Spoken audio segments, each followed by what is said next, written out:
Believe it or not, I used to work with Corbin from Love Island. I had the biggest crush on him. When I have a crush on someone, I love to tease them. So I used to do this thing where I would tease him and record it. I used to go back and look at the recordings and see if there's any evidence that he felt the same way about me. So I'm gonna show you guys a video of me doing this, and you guys tell me what y'all think. Because I was fully convinced that we were low-key like a workplace couple. Ready to dive into a fascinating conversation with me? Why are you so dumb? Do you have anything to say? Absolutely. I'm brimming with insights and opinions. What's on your mind?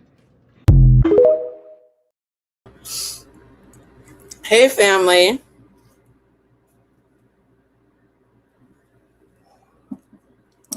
Ciao. This episode is brought to you by love, because the amount of pain that I am in right now. Look, man, if I hadn't given everybody my word that I was going to do weekly Love Island updates this entire season, I would have been in the fetal position that I've been in for the last 3 days on the couch. For those who don't know, hi, my name is Bluecentric. I'm a writer, producer, social commentarian, emotional intelligence coach, and all-around bad bitch. And I have endometriosis, so there's 1 week out of the month where I am dead to the world and fighting for my life on the other side of reproductive health. And we're in that week right now. An hour ago, had you seen me just on the couch an hour ago, there'd be no way to believe that we'd be doing this live. Shout out to THC, caffeine-free pampering, CBD extra strength salve applied twice, a double hot shower, a ton of tea, some magnesium. What else did I consume so I could sit up straight for about 5 hours today? It's a lot of stuff in me, y'all. Okay, imagine that I'm not Pinocchio, because I be telling the truth. Imagine that I am a truth-telling puppet being strung up by my eyelids by pharmaceuticals and rest. Are my edibles closed? Because y'all don't understand. I got hit with a contraction pain as we were going live, which is why I decided to play that video. But I'm here, though. I'm here. For those who saw, let's do a quick check-in before we start the Love Island recap. Yes, you're in the right place for the Love Island recap, but this show is like a podcast, which means I give you a little bit of a, hey, what's happening in my life first? We kiki a bit, and then we jump into the hot topics. So please don't write in the comments, when does she start? It's a show. Take the ride or go home, okay? Love y'all so much. I'm in a lot of pain. And I debated not doing this week's episode and just writing a lovely note that, hey, I dying, send me some grace. But the discourse around Melanie has concerned me. The discourse, I didn't think this week was going to be about somebody said, Blue, you look all of 29. I'm 112. Shout out to the skincare that even as sick as I was, I still did a 20-minute skincare routine. I'm never going to be that sick. Yeah. But the discourse around Melanie, Mo's not going to be joining us this week. Mo's going to be joining every other week. Having guests on means I have to do the show in a way that like accounts for being fair to them. And I'm in too much pain to do that. I barely have enough energy to be fair to myself. So we'll see if Mo can come back at the end of the month. I think she's actually going to be coming to LA at some point, so that would be great. And we're going to be having guests all throughout the season. So Mo's coming back. We might have Mike come back, Dexter come back. I want to make sure that some of the faves of the show who have come back last season, so who came last season, come back this season. Anyways, so I'm very concerned. I'm choosing my words carefully. I'll just say this before I get started. The way people cape for certain behaviors and archetypes during social experiments like Love Island, because you guys know I watch reality TV, because to me, I'm an urban anthropologist, right? It's all data. But the way that certain people cape for certain archetypes always reveals something about themselves. Always. I don't think people recognize how much they tell on themselves when they talk about Love Island. even deeply educated people. So this is not about an educational disparity or framework, right? Because again, guys, you can be a therapist and still lack emotional intelligence. That's why 40% of my clients are therapists, because it's not the same thing, right? So you being able to cite the DSM-5 is completely fucking irrelevant to the work that I do, respectfully. People with real licenses still take my classes because EQ is something a little bit different. It's almost like when you talk to somebody who's gone to therapy versus going to a sex therapist or a sexuality specialist, right? There's specialties even within the umbrella of mental health and any kind of advocacy around identity politics. So just recognize that not all licenses do all things, not all modalities cover all fields of understanding, and that even someone highly educated in one realm can have blind spots in the other realm. Yes, myself included. I know when to recuse myself because it's not my story, right? So in the same way that as smart as I might be, I would know to shut the fuck up a little bit, un poquito, when listening to a lawyer speak about the law. As someone who very specifically specializes in emotional intelligence, very specifically, okay, I'm not an expert in much else. I'm not.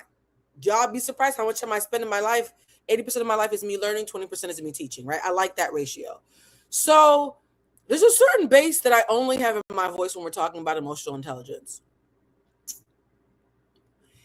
And I gotta tell you, the smart girlies are showing their EQ blind spots when it comes to Melanie. The brilliant girlies, the well-learned girlies, the licensed girlies are showing blind spots. And that is not to chastise. It is what I am perceiving objectively. Because to me, I always, for the past decade, I've been watching the show since the original Love Island in the UK, before all the other franchises. And as somebody who has been watching this franchise for a decade, there are certain archetypes that I can taste in the air immediately based on familiarity with the production and the overall mores of the show. There's also archetypes of people in real life that I understand. And there's also covert shenanigans that I am keenly fine-tuned in tasting in a way that I understand would be unfair to anybody who has not dedicated their life to this work. Why am I giving this heavy disclaimer? I'm about to disagree with a bunch of your faves. I'm about to disagree with a bunch of people that I respect. And I mean that shit. Yeah? So a bunch of people you love have said the opposite of much of what I'm about to say today. And I want to give you space to not look at them or me differently just because we don't agree.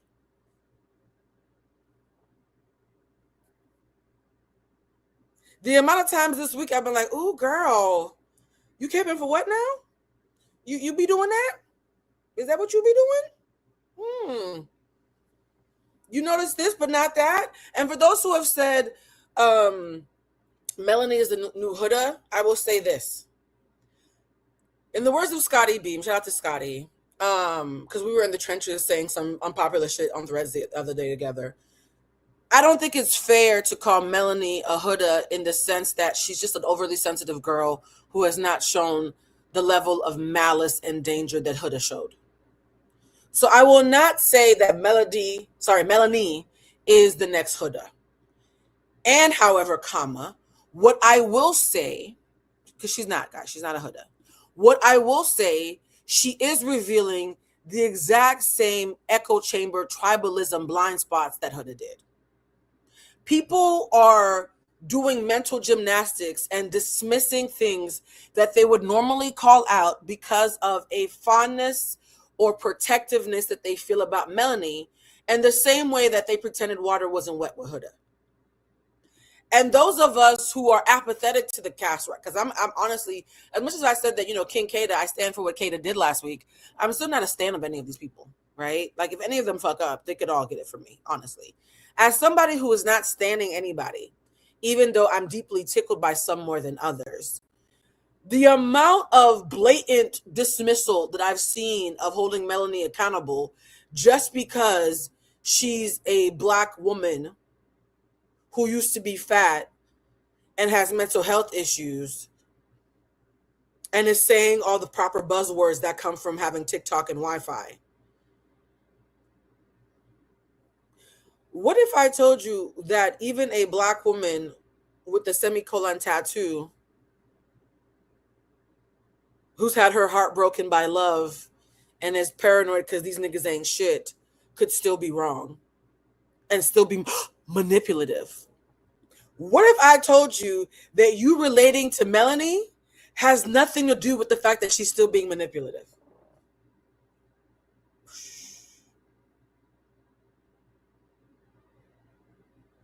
What if I told you that it is possible to believe that Black women are disenfranchised and not allowed to have unsavory feelings in the same way that white women have them, and that Love Island has historically edited Black women more harshly than non-Black and white proximity people, men and women alike?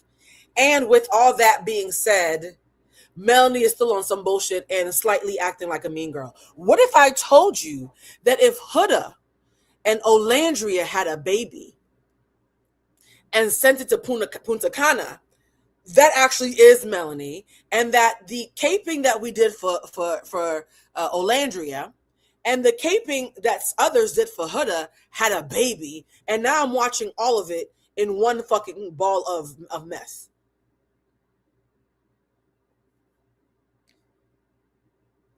What if I told you that Melanie never lied is bullshit because you can be the best manipulator without lying and by weaponizing emotions and tears?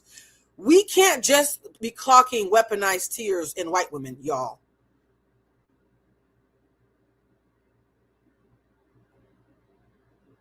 I can call out anti-Blackness and fat phobia while still calling it out when Black women who used to be fat are on some bullshit.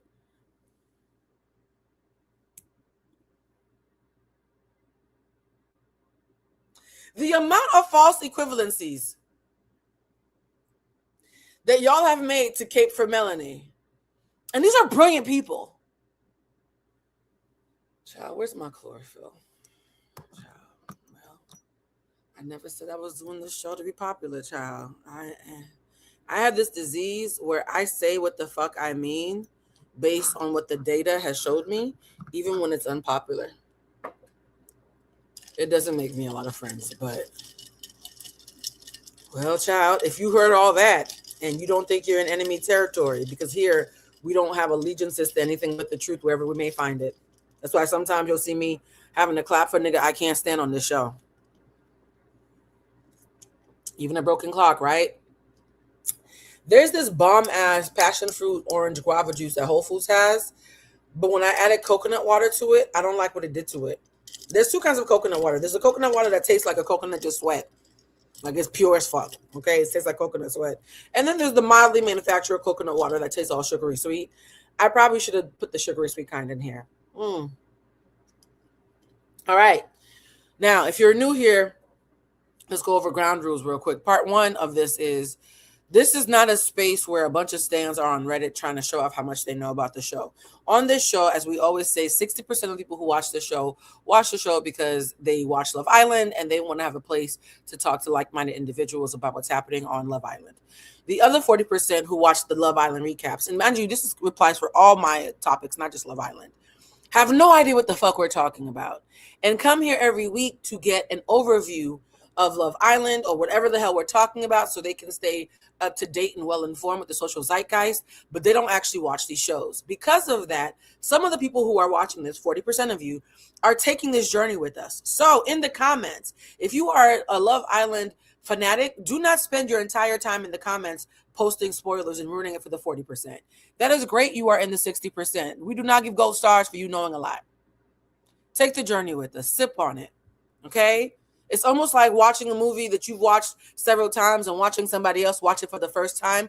In the same way, you'd be a donkey for telling them how it ends.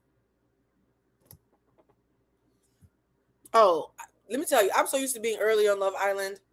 At this point, I don't even read. There's a quote that I heard recently that I love, and I'm nervous to use because it sounds a little pompous, but it's true. And the quote goes, "I debate my equals. All others I teach." I'm not finna debate you on something that I probably should be charging you to teach you a workshop about, respectfully. I'm not. I don't know much in life, but the little bit I do know a lot. Yes. So we're not going to have a debate about EQ on this channel. We are going to have teachable moments. We are going to leave moments where things are more gray and not so granularly black and white, because there's some things that Melanie has done that are blatantly, covertly manipulative. I'm not arguing with you. Water's wet, right? There are some things she's done that are blatantly, covertly manipulative. And there are other things that are a matter of opinion. I can differentiate between the two. I will give grace when it's a matter of opinion. But when shit is textbook, I'm not debating that, okay? And I want to make sure that you guys understand that the social media urge to post "I disagree" in cap locks as if you're yelling at me, I don't give a fuck. You are allowed to disagree in cap locks, lowercase, smoke signal, stool pigeon. I don't care, right? We're not here to agree. We're here to enhance the conversation. We're here to elevate the conversation. We're here to use pop culture and politics as a platform to kind of pan out and just examine the way that we treat each other in general, right? This is a social experiment for me. Somebody said the show is stressing me out. I took a break. Baby, we're only in week 2. Well, welcome. We'll be here every Saturday until the season's over. All right. I'm not popping my shit, though. I'm just letting y'all know that there's going to be certain back and forths that you want to have with me. And the 2 places I'm not going to go with you are back or forth. I am not Aaliyah. Rest in peace, baby girl. Right? So let's start with where we left off last week. Last week, we pull up my notes because y'all know I have notes and videos and receipts and all manner of things. Last week, when we left, it was the battle. I will say this. Moving forward, we will be referring to this season as the Battle of the Lightskins. They got about 18 shades of beige in a camper somewhere, just sifling through them to figure out who's going to piss off Melanie, who's going to trigger Anaya, who's going to turn on Kenzie. Every shade of ambiguous beige black you could imagine. So it's like oatmeal versus taupe versus cafe au lait versus dirty white versus blanco. Like, baby, we get it. We get how you like your coffee, okay? Light and sweet. I once remember watching a documentary about Layla Ali and realizing that she struggles with internalized colorism. And that's a whole other conversation. And I was like, I don't think Layla Ali understands that she has some weird political views on colorism. Like, she's one of those girls who believes that she's the biggest victim of colorism because all the angry dark-skinned girls attacked her in high school. We're not about to have a teachable moment about that shit, child. And in the video, her husband at the time, I don't know, so together, is talking about Layla Ali, and he was like, I like Layla because I like my women, like I like my coffee light and sweet. And she's like, and I'm like, oh, so we leaning into it, okay? Love Island producers like their contestants this season, like Layla Ali's husband likes his bitches, light and sweet, okay? Men included. Everybody's light and sweet. And then there's Corbin, who can count to potato. I don't know what's going on. So we're going to discuss what's happened in Battle of the Lightskins. Somebody said, I love hearing your thoughts, especially the ones that don't mean to think. Somebody said when they watched me on Joe Budden, they could see me literally forming my thoughts. Y'all don't understand. I be sincerely just trying to do the math. I never have an agenda. We find out together what the fuck I'm about to say. So during Battle of the Lightskins, we left off with King Kada, the Grim Reaper of Rhode Island. If you haven't watched that previous video, please watch our last Saturday's Love Island. I will say this, I'm going to make a playlist. So if any of the 40% come in late, you're only about a week late. I'm going to make a playlist. So anybody who needs to catch up can just watch the playlist back, okay? All right, so Battle of the Lightskins. Last time we left off, King Kada. Should I pull up Love Island? I should have done it before, season 8 cast. I was too busy. Medicating. Let's put up visuals of the cast. Wait, what country is this? Sometimes you put up a visual. There we go. This is the infamous visual. Sorry, I'm getting lost looking at all these new pictures I haven't seen. You know, the thing about Love Island is when you, every week you Google it and it's new pictures because the show is constantly moving. All right, we're going to do a screen share. And from the screen share, we're going to remove this video. By the way, guys, if anybody who's a member, I hope you saw that we're having a members only a live after show right after this. I'm going to try to do as many members only as possible when we do Love Island recaps, because it feels like every week there's one topic that I do not feel comfortable having with the general public. This week's conversation is going to be about Melanie being a former fatty and how people are responding. Look, I'm a current fatty, I can say it. But this week during the after show, we're going to be talking about the conversation about, is the former fat girl to mean girl pipeline real, and does Melanie's former life as a plus size girl have anything to do with why she moves funny around competition for romance when it comes to other women? I will say this: anybody who thinks it's as simple as, well, she was a model so she couldn't have been insecure, are you stupid? When I was 19, I signed a plus size modeling contract and was eating 250 calories a day with an eating disorder. What do you mean plus size models can't be insecure? What are y'all talking about? What are y'all saying?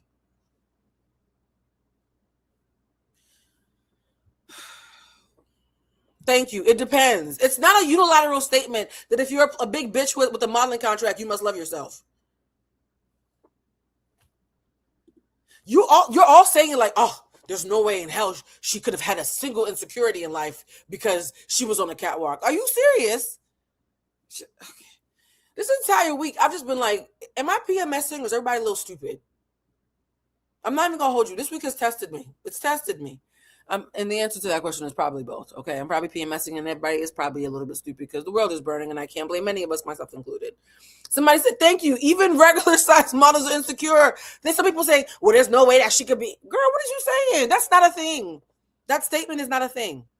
You could say, hey, it's arguable that she liked herself because the joy we see in her eyes when she was fat and the joy we see in her eyes right now is very similar. We don't see any deviation. She looked like she was a bad bitch then and a bad bitch now. However, we all have bad days. We all have hidden fucking insecurities. And so it might have an impact, but I don't think it's everything. There's a way to approach this, but the absolutes on both sides are wild to me. So we're going to have that discussion in the after show because I'm about to say some shit and I already know I'm going to piss some people off.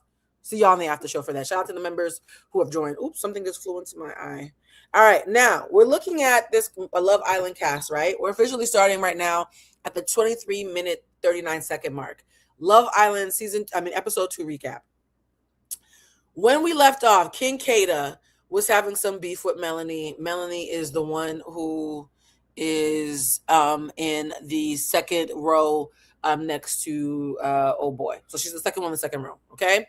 Now, Melanie is someone who I instantly knew was going to be polarizing just because she was going to be in a love triangle with any woman who was fair-skinned and found Sincere cute. Now, you're saying, Blue, that's not fair. It's any woman in general who likes Sincere. No, it's not, because Anaya is in love with Sincere, and Melanie don't give a fuck and calls her bestie and her sidekick.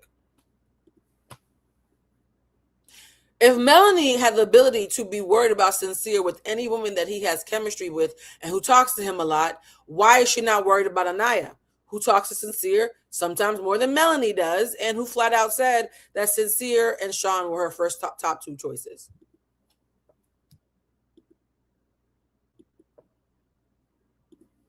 Can we admit that she doesn't give a fuck if anybody likes Sincere? She only gives a fuck if other light-skinned girls who fit her archetype like Sincere? Can we all just start there? Are we going to tell the truth at the beginning or the middle or the end? Where do y'all want to start telling the truth?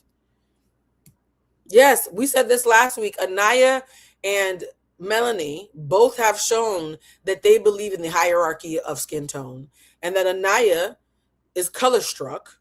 We talked about that in the after show. If you didn't see the after show and you want to know what I'm talking about, go watch the after show from last week. Anaya is very, at this point, loudly color struck. It's the one thing that even her fans have to admit. So Anaya is color struck. And if you're color struck, that means to some degree you believe and opt into the hierarchy of light skin. It's impossible to be color struck because color struck means that you are beholden to the hierarchy that says that the lighter colors are better. You see how that works? So if Anaya is color struck, that's the perfect sidekick for Melanie, because even though you want my man, we both agree you're too dark to have him. So what's up?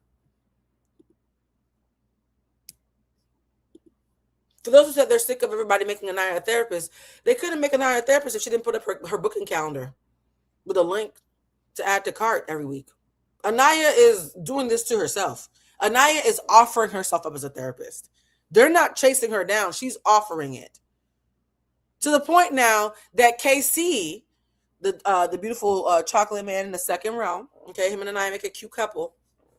KC has started intercepting Melanie because he's sick of it always being Anaya. He's like, okay, Melanie, you can't go upstairs to wreak havoc when Sincere's talking to another girl that he's exploring. Melanie, you can't stop lying about the fact that you didn't know that you were kissing 2 boys. Melanie, stop it. You know that you are doing some grade A sidekick behavior when your nigga has to step in because you doing too much. Okay? Whoever said Anaya's on a bombshell, that doesn't mean anything because Kenzie and Melanie still had conversations and tensions around feeling threatened about each other, talking to each other's men. This is not about your position. It's about who they feel threatened by. She has felt threatened by other non-bombshells. She has not felt threatened by Anaya. Y'all can lie. Y'all can lie about why Anaya is the one girl who's up under her nigga that she's not worried about. I'm very clear, though. Okay. Anaya is beautiful. I hope they brought bombshells for both her, Trinity, and Casey. They're going to have to bring another light skin. They're going to have to find somebody who's the third cousin of one of the El DeBarges. Maybe the Jets. Look up the old 80s crews, because back in the 80s, everybody was light bright. Yeah, somebody who's related to El DeBarge, Chico DeBarge. What's the other boy? El or Chico are the only ones that I know by heart, actually. That's unfortunate. It's a whole damn DeBarge family. I only know 2 of them. Damn, I'm sorry, y'all. It's like the Jacksons. I only know Jermaine and well, now I know all of them because of the movie. Sorry, we're sponsored by ADHD. I'm back. So if they want Anaya to find somebody she likes, it's going to have to just be a light-skinned, curly-haired nigga. Because if they send another black man, she already got KC. She's already done her black man quota. And we're going to get into Anaya and KC in a second. So when we last left, Melanie was upset, and then she made up with, let me read my notes. Melanie made up with Kata when she realized Kata was a goon. And she made up with Bea because she realized that Bea is a bro. Okay, so Melanie makes up with the 2 girls that she had the scuffle with in the previous week.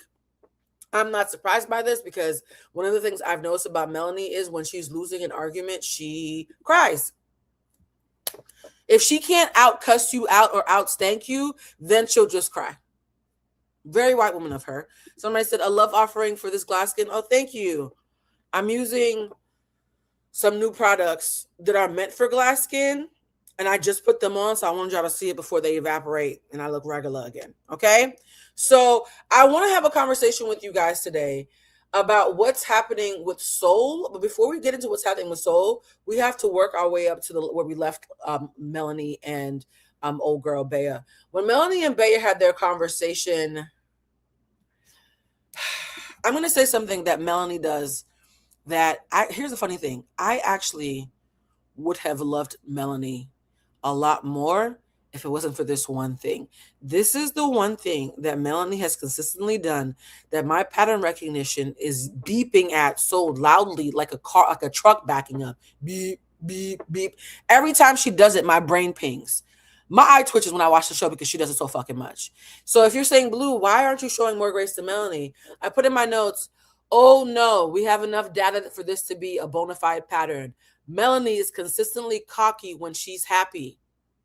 She's always cocky and rubs it in people's faces when she's happy, but then devastated and expecting to be coddled at the slightest inconvenience. Being hypersensitive and hypocritical simultaneously, I fear we have a covertly manipulative queen. Watch the audience eat this shit up. And dare I say, I wrote that last week. And I was right. When Melanie believes that she is up, she will rub your face in it. It's not enough for her to be a winner, right? She's a sore winner like Drake, right? When Melanie is up, she can't just be up and be grateful. She will taunt you out loud. Physically and verbally. If you like Sincere and she just convinced Sincere to take her back, she will tongue kiss this man in front of your face while you're trying to eat your eggs. If Sincere says, give me a second, and talks to you and comes back to her and says, I like you, Melanie, she will literally taunt you verbally. He's my man. I got my man. Melanie will literally taunt you.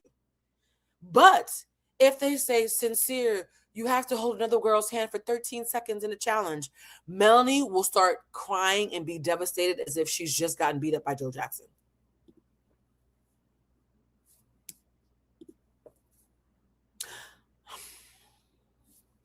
I need y'all to understand, I don't give a fuck if she's Chinese, Trinidadian, Jamaican, from the deep, dirty South, or the darkest of Nigerians.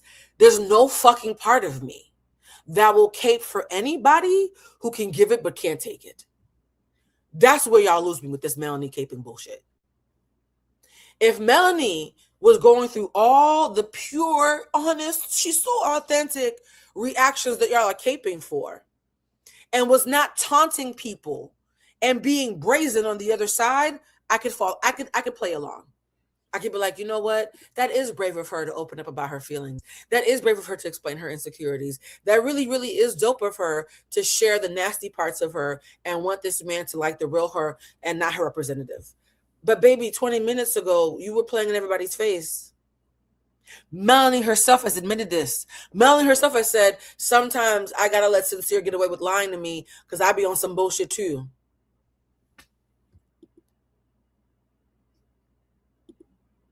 Oh, Mel has a lot of fans. A lot of brilliant people are caping from Mel. I'm sorry, y'all. Yeah, I don't give a fuck. Academically, spiritually, energetically, there's a 0% chance that I am ever going to cape for somebody who is expecting a level of grace that they refuse to give first. The grace that Melanie refuses to give to any light-skinned bitch who her man smiles at is the same fucking energy we're going to have for her. I'm so sorry. My pattern recognition, I'm so sorry. Call me a pick-me, call me a mean bitch, call me a mansplainer. This is actually gender neutral for me. This is gender fucking neutral. I find this despicable in all humans. When you constantly expect to be handled and coddled with a gentleness that you refuse to give when you're up. And when you're up and you do give any sort of grace, it's always a backhanded, nasty, mean girl dig, pretending to take pity on people, right? Melanie doesn't do grace. She either taunts you or she pities you.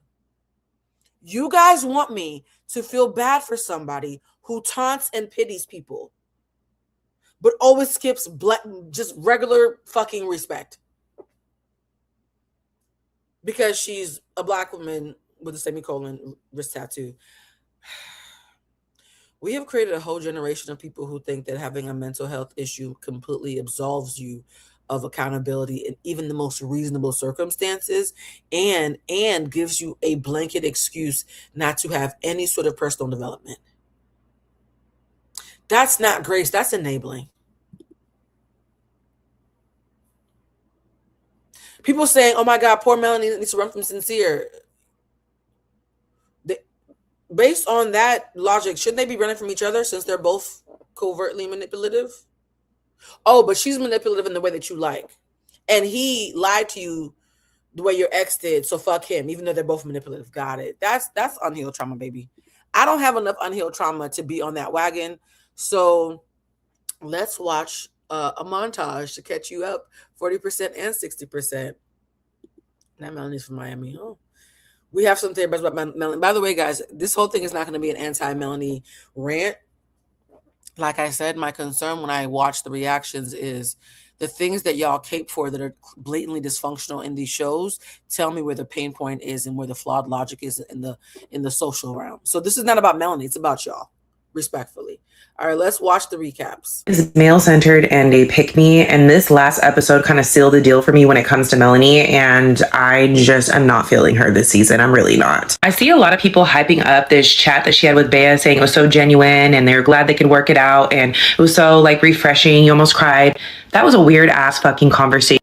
So when Bea and Melanie have a conversation after the Give Me 10 debacle of last week, Bea, per usual, is down to have just a direct conversation. Bea is an athlete. As somebody who has been in the realm of journalism where you're in a newsroom, there's a way they talk to you in a newsroom that most people would find like heartbreaking. If you pitch a story that's trash, they don't have time to like coddle your feelings. Nah, that's not gonna work. That's old news. Anybody else got a different pitch? Somebody could hear your pitch and give it from a different angle that sounds sexier or more compelling and be assigned your story. So I'm used to being in a newsroom where the best idea rises to the top and we all have no ego about it, right? Same thing with athletes. That's why I think I've dated so many athletes in the past, because I understand their thinking. Even lawyers are the same way, right? So Bea is used to being in a space where the thing that makes the most sense, that's best for the collective, we're just going to have a straight up conversation. Melanie is used to something else. In fact, I think her being a plus size model actually doesn't help her. It actually substantiates that she's used to a different world where people are not commodifying the ability to perform excellently and in a way that is like objective, but more so subjective beauty standards and the politics of like socializing through beauty. So they're having this conversation. And when Melanie starts having the Kumbaya after school special, you know, we used to watch the after school specials back in the 90s, and you could tell that Steve Urkel and Carl Winslow were about to have a special conversation because the music would change. Love Island's the same way. You can tell what Love Island is trying to tell us. A tender moment is happening. Put away your cynicism and have some feels. So the have some feels music comes on. So I'm like, okay, they're about to have a heart to heart. And I said to myself, Blue, you already know that Melanie is covertly manipulative. And though, broken clock, right? Keep an open mind to see if you can finally taste some sincerity in her conversation with Bea. I'm gonna let this lady tell you what I saw. Y'all need to like have better discernment. Did you really listen to what the fuck was said? Before we get into this, I really want to like give a perspective of Bea that I don't think anyone has, and the fact that this woman is a high competing athlete that is also Hispanic, specifically a Mexican woman. If you've never had Mexican parents, you don't understand what that culture is like. You don't understand how hard they can be on you. Like, it's like immigrant culture. You wouldn't understand. Mind you, she is a high competing level athlete. Those athletes, You cannot trick me. You cannot trick me. That's how I felt this entire week. I'm sorry. hubby is one. The way that they're spoke to by family and coaches and just the way that they are treated is very different than the normal person. Ain't no crying. Ain't no soft. They're literally getting talked at, yelled at all day long. They cannot disappoint. They don't sugarcoat shit. Ain't no motherfucking like playing games. It is literally go time all the time. Like they're hard. They're hard body. So I feel like that's the disconnect that Bea is having when it comes to like in the way that she speaks. And y'all are like, she's so fucking rude. She's so this. No, she's an athlete. By the way, Bea's not rude at all. The fact that her emotional intelligence is being seen as rudeness just underscores the demographic that's watching this is either very young or immature. Immature means there's some old bitches who think young, right? So the fact that the most emotionally intelligent, communicating woman on the show is being called rude tells me everything I need to know. She is an athlete with immigrant parents. It all makes sense to me. She even admits it in the conversation, saying that her parents said, I was never really allowed to cry. My mom would be like, why are you crying? My dad would be like, you shouldn't be crying unless there's a reason for you to cry. Like, she even says that the way that she was spoke to as an athlete, she has a hard time communicating without directness. I understand that. What I don't understand is the reason why Melanie decided to turn the conversation onto saying, well, I'm so jealous of you because you're so athletic.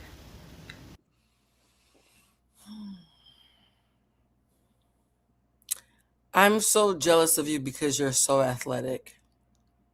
The minute that sentence left her body, I said, I knew it. You know when you're watching a movie and somebody says one line that's too heavily written and it fucks up the whole plot because now you know how the movie's about to end?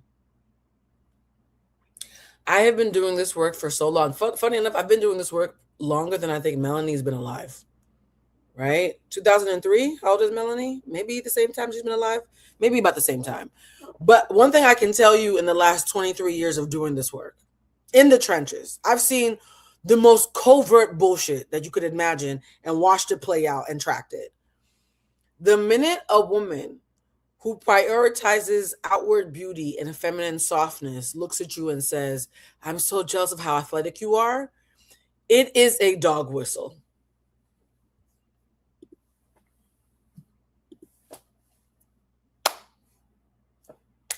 If you don't get it, it's because it's never been directed at you. It's a dog whistle.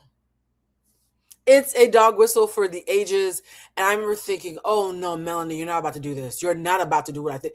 There's no way that you gonna do the whole, oh man, I envy you for being the big brolic bitch who can play with all the boys who want to fuck me because I'm soft and pretty and you're not. I was like, there's no way that we're about to do this, Melanie. This is so old school. This is old school nasty tea.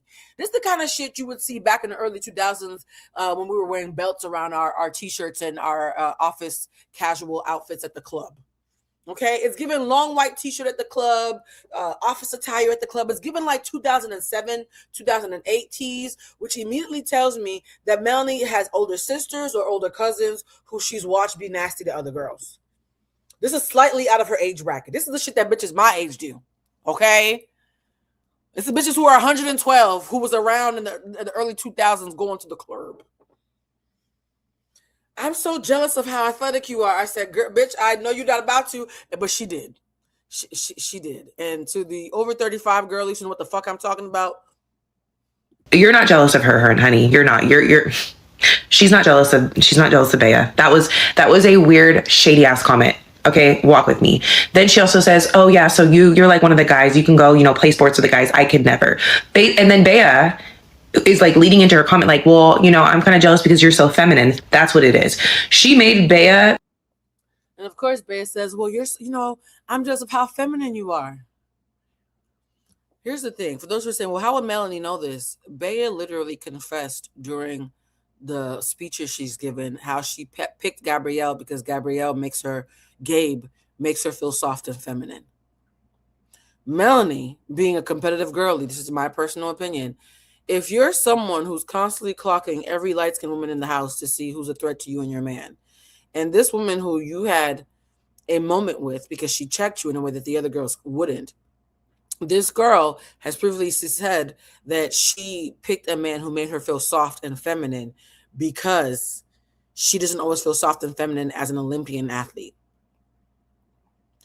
And when you and this girl have a heart-to-heart, you're having a seemingly authentic moment, and out of nowhere, unprovoked, based on the edit. I chose every word I said carefully. Out of nowhere, unprovoked, based on the edit. I can only speak on what I see, right? And I leave room for other things have happened. But based on what we saw, out of nowhere, you randomly say, well, I'm jealous of how athletic you are. Knowing damn well that she's already confessed that she has some sort of envy towards femininity. You trying to tell me that you didn't know that the very next thing out of her mouth was going to be how feminine you are? You trying to tell me you didn't walk her into that moment with you? But you're a Scorpio? Let me tell you something right now. I was born out of a Scorpio. A Scorpio's womb was my first home. If there's one type of bullshit that I know more intimately than my own, it's unevolved Scorpio, divine feminine, dark feminine energy. Okay, my mother is older and has healed because I've made her. Yes. But before I had the discernment and the skill set to tell my mother not too fucking much over here because I've gone to too much therapy, you know, about to ruin this for me. Before my mother had the therapized version of me leading her to a better place, this is some bullshit my mama would have done. I recognize this so clearly. Yes, the Scorpio's womb was my first home. I think that's why my bullshit radar is so divine, right? It's not just the autism, y'all. So I was like, for those who say her birthday is November 30th, child, let me tell you something. They done said her birthday is November 6th. They said she's a Scorpio, so she's a Sag. At this point, I've seen screenshots of both, okay? If they're calling the girl a Scorpio, I'm going to be honest, her being a Sag would only make it worse. So let's stick to Scorpio to be nice, right? Yes, for those who are saying she's a Sag, they keep on saying she's a Sag or a Scorpio. I'm telling you, anything I can say about Scorpio is 10 times worse about a Sag. Sages give less fucks than Scorpios. Let's stick with the nicest version, okay? Because you guys, we're going to look at it right now because I don't want this to be the whole thing.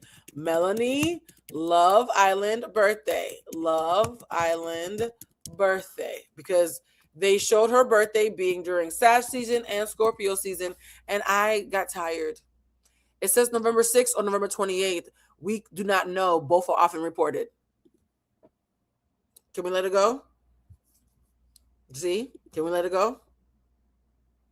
Yes, the app has all their signs, but the app also had typos and things saying insert picture here. So even the app is questionable.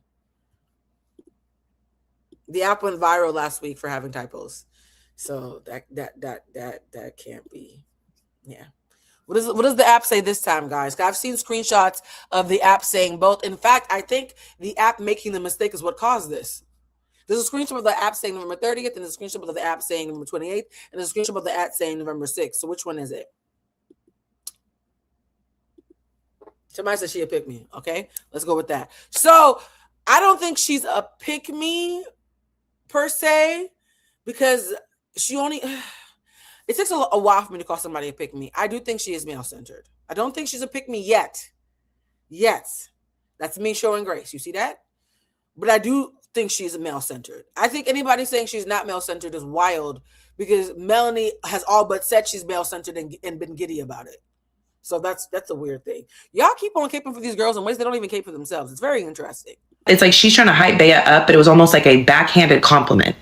Like, you know, when people will say, you're like one of the guys, because you get friend zoned because you're like one of the guys.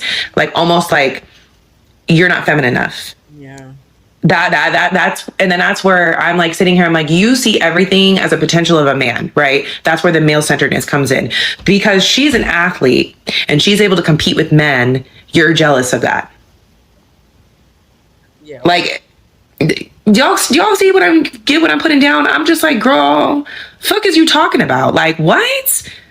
And honestly, this conversation made me like Bea more, because Bea was actually genuine. She's actually telling her, yeah, this is how I am. This is where I come from. I've always been kind of insecure because.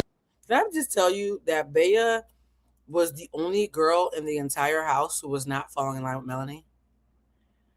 I think Bea, because she has been in spaces where I think she's male-centered in her own way. I think she's more male-centered as far as she feels comfortable with the bros, whereas Melanie's more the girl who wants to be chosen by the bros.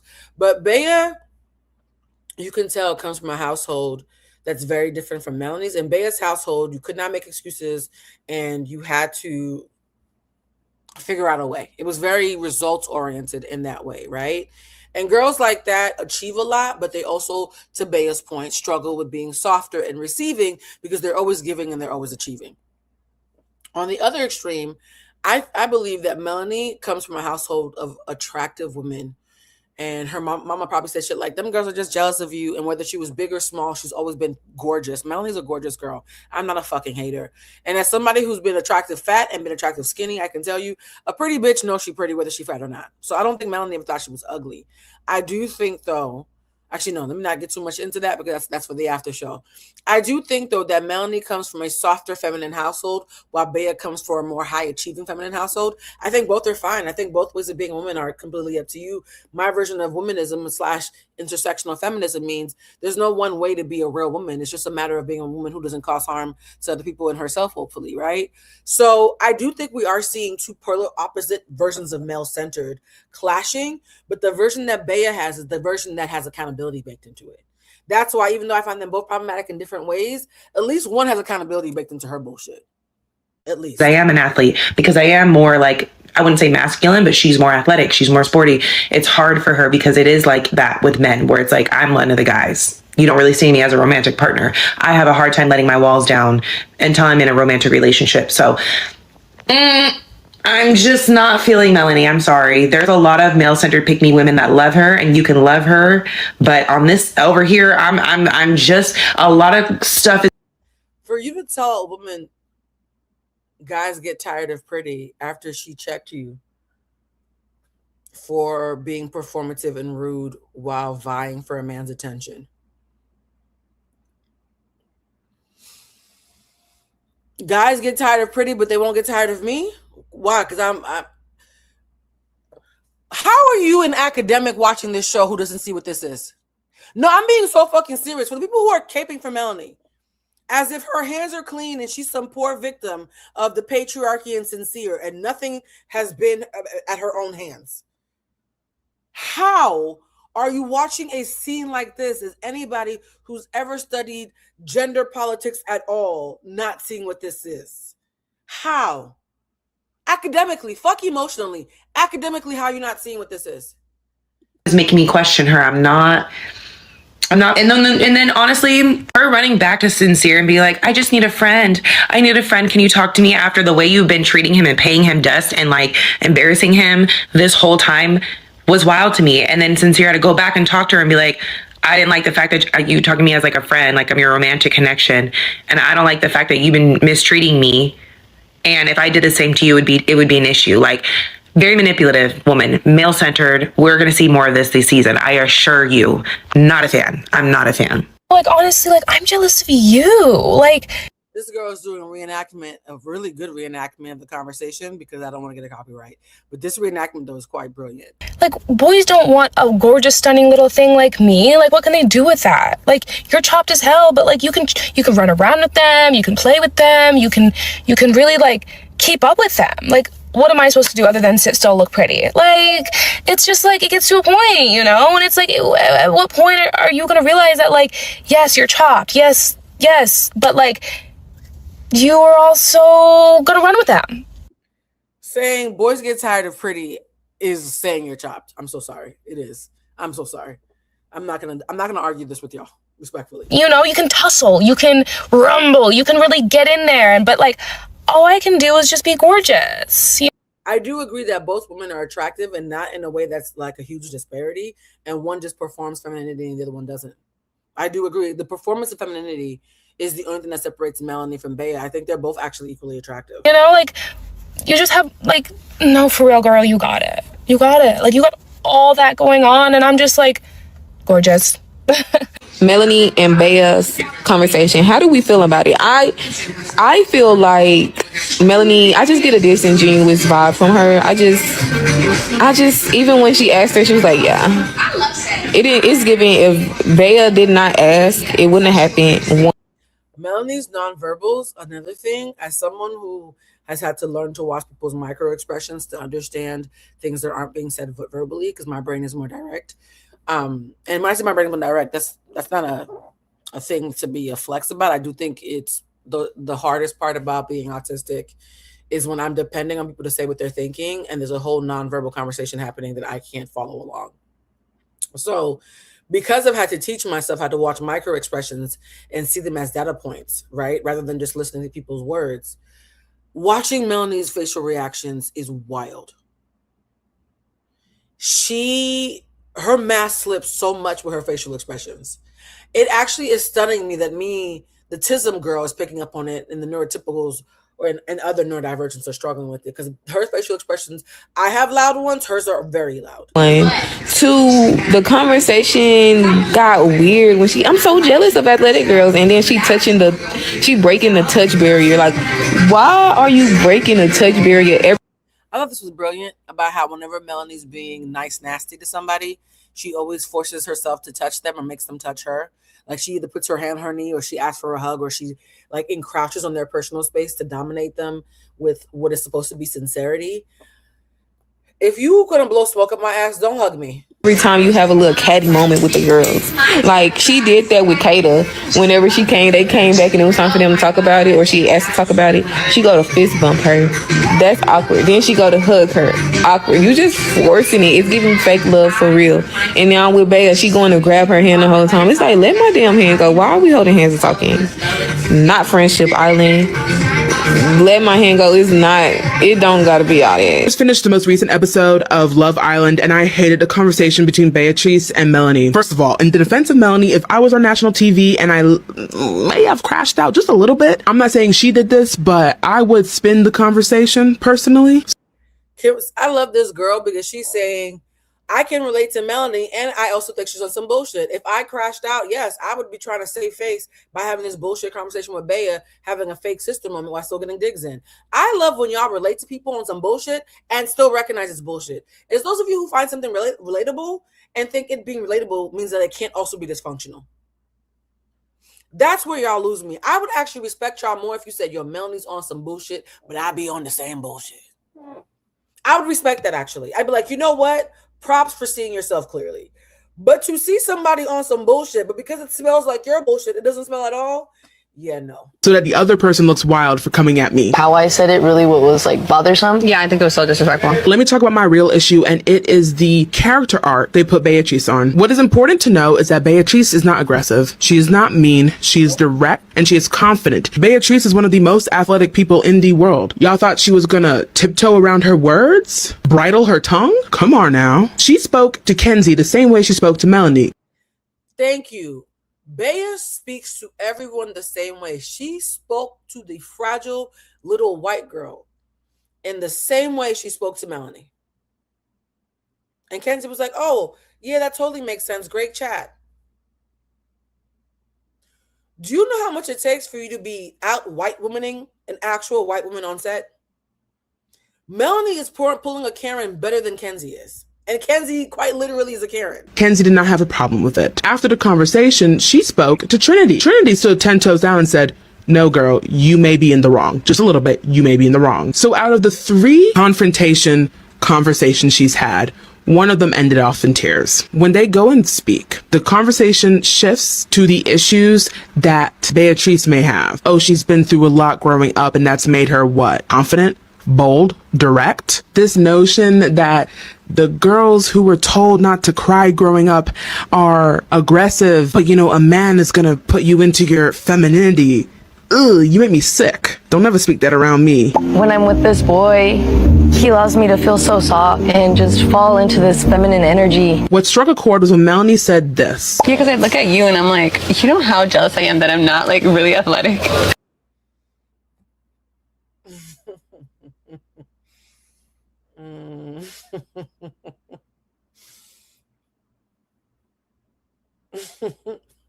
I'm sorry. What I was about to say is rude. I'm just gonna let this play. My parents. But that doesn't like. And I look at you and I'm like, you could literally you could have so much fun with boys. You ever met a man that's like, oh my gosh, I want a girl who can do a high jump? What they should have done is confronted the fact that she has some level of jealousy or envy towards another girl. I just really think it's funny being on a show where everybody is around the same shade and a size 4 and one box tie away from looking like cousins. Battle of the light skins. This is light skin island. Okay, we have transcended race. They don't care what race you are. You just have to be in the same realm of beige. They got Brazilian beige. They got Dominican Afro-Latina beige. They got tan Mexican beige. They got Blasian beige, but voted him out. They got light-skinned black girl with a pixie cut beige. If that's it, I'm gonna tell you right now, how many light-skinned people did Love Island ship to Fiji? I fear it's gonna look like a biracial, Aryan film. You know when you watch them old films of the man who put his head up in the air with a little mustache and how everybody in them films looked exactly the same in uniform? It's getting a little scary. It's getting a little scary. As somebody who does not, I'm gonna tell you right now, I'm the opposite of the color shock. I'll be with a light skin nigga, a dark skin nigga. I don't care. I don't. My whole family is a melange, right? My mother's side of the family is super, super dark. My daddy looks like a bunch of Samoans, but they're Cuban, but they look Samoan. Shout out to the Rock and them. I got cousins who are Haitian and German. I got other cousins who are just Haitian and Haitian. I got brothers and sisters who are half Dominican and half Cuban, and I'm the black sheep. It's a clusterfuck in my family. I'm not moved by none of this shit. They all look like my relatives, right? And so as somebody who grew up in a space where the prettiest person in my family also happened to be the darkest, so my brain never had that moment of associating lightness with being pretty. My mother was the prettiest person in our family, and she was the blackest bitch there. And so in my mind, I'm going to always see myself as a super dark-skinned black woman because to me, that's pretty. Okay? I'm going to be honest. To me, that's pretty, right? So as someone who's watching this, who does not have the pain point around colorism that many would assume based on my blackness, there's a lot of beige even for me. And I'm from Boston. I have a high beige tolerance. Yes, they even got Haitian beige, child. Said. Every beige you can think of. It's the United Colors of Beige. There's a beige conference happening in Fiji right now, one bombshell at a time. And so for me, when I'm watching this, there seems to be only one person who got beef with all the beiges. And y'all are convinced that she's the victim. Yet when Huda did this with one and a possible bitch, we all knew it was up. So again, is Melanie the new Huda? No, but y'all's logic is very Huda-like. That's where the Huda come in. The logic, very, very flawed, not very demure. To be like, oh, you're so pretty, or oh, you're so this, or oh, you can take my man, or oh, what are we talking about here? And this wouldn't be an issue. We all had confidence. What really happens is that they got Jamaican beige too, child. I'm it's the United Beige Nations, child. Discussion gets watered down, reduced to insecurities amongst women. I don't like that, because if I talk to you crazy, it's not because I'm insecure. It's because I'm crazy. Somebody said a lot of times y'all say Melanie's talking that girl crazy because she's insecure. Has it ever occurred to you that she's with the shits? I'm not gonna use the word crazy because it's dismissive and ableist. But have we ever considered that sometimes it's not just hurt people doing hurt people? Sometimes vindictive people do vindictive shit. Why are we acting like Melanie's hurt is the only thing that's motivating this? Did it ever occur to you that sometimes even the most insecure girl wants to beat the other girls and has a competitive streak? And sincere is cool, but beating the girl who wanted him is even cooler? Because there's no time that Melanie looks happier than after she's taken him back from somebody. Cylinders, we have 2 female bombshells entering the villa. Somebody did a video showing how Melanie acts when it's a female bombshell versus when it's a male bombshell. So let me let y'all see this. Bro, look at her shorty tripping. Here she goes. Melanie, sweet, are you all right? Give me 10. Give me 10. Don't think I forgot about you, ladies. We have 1 male bombshell entering the villa, too.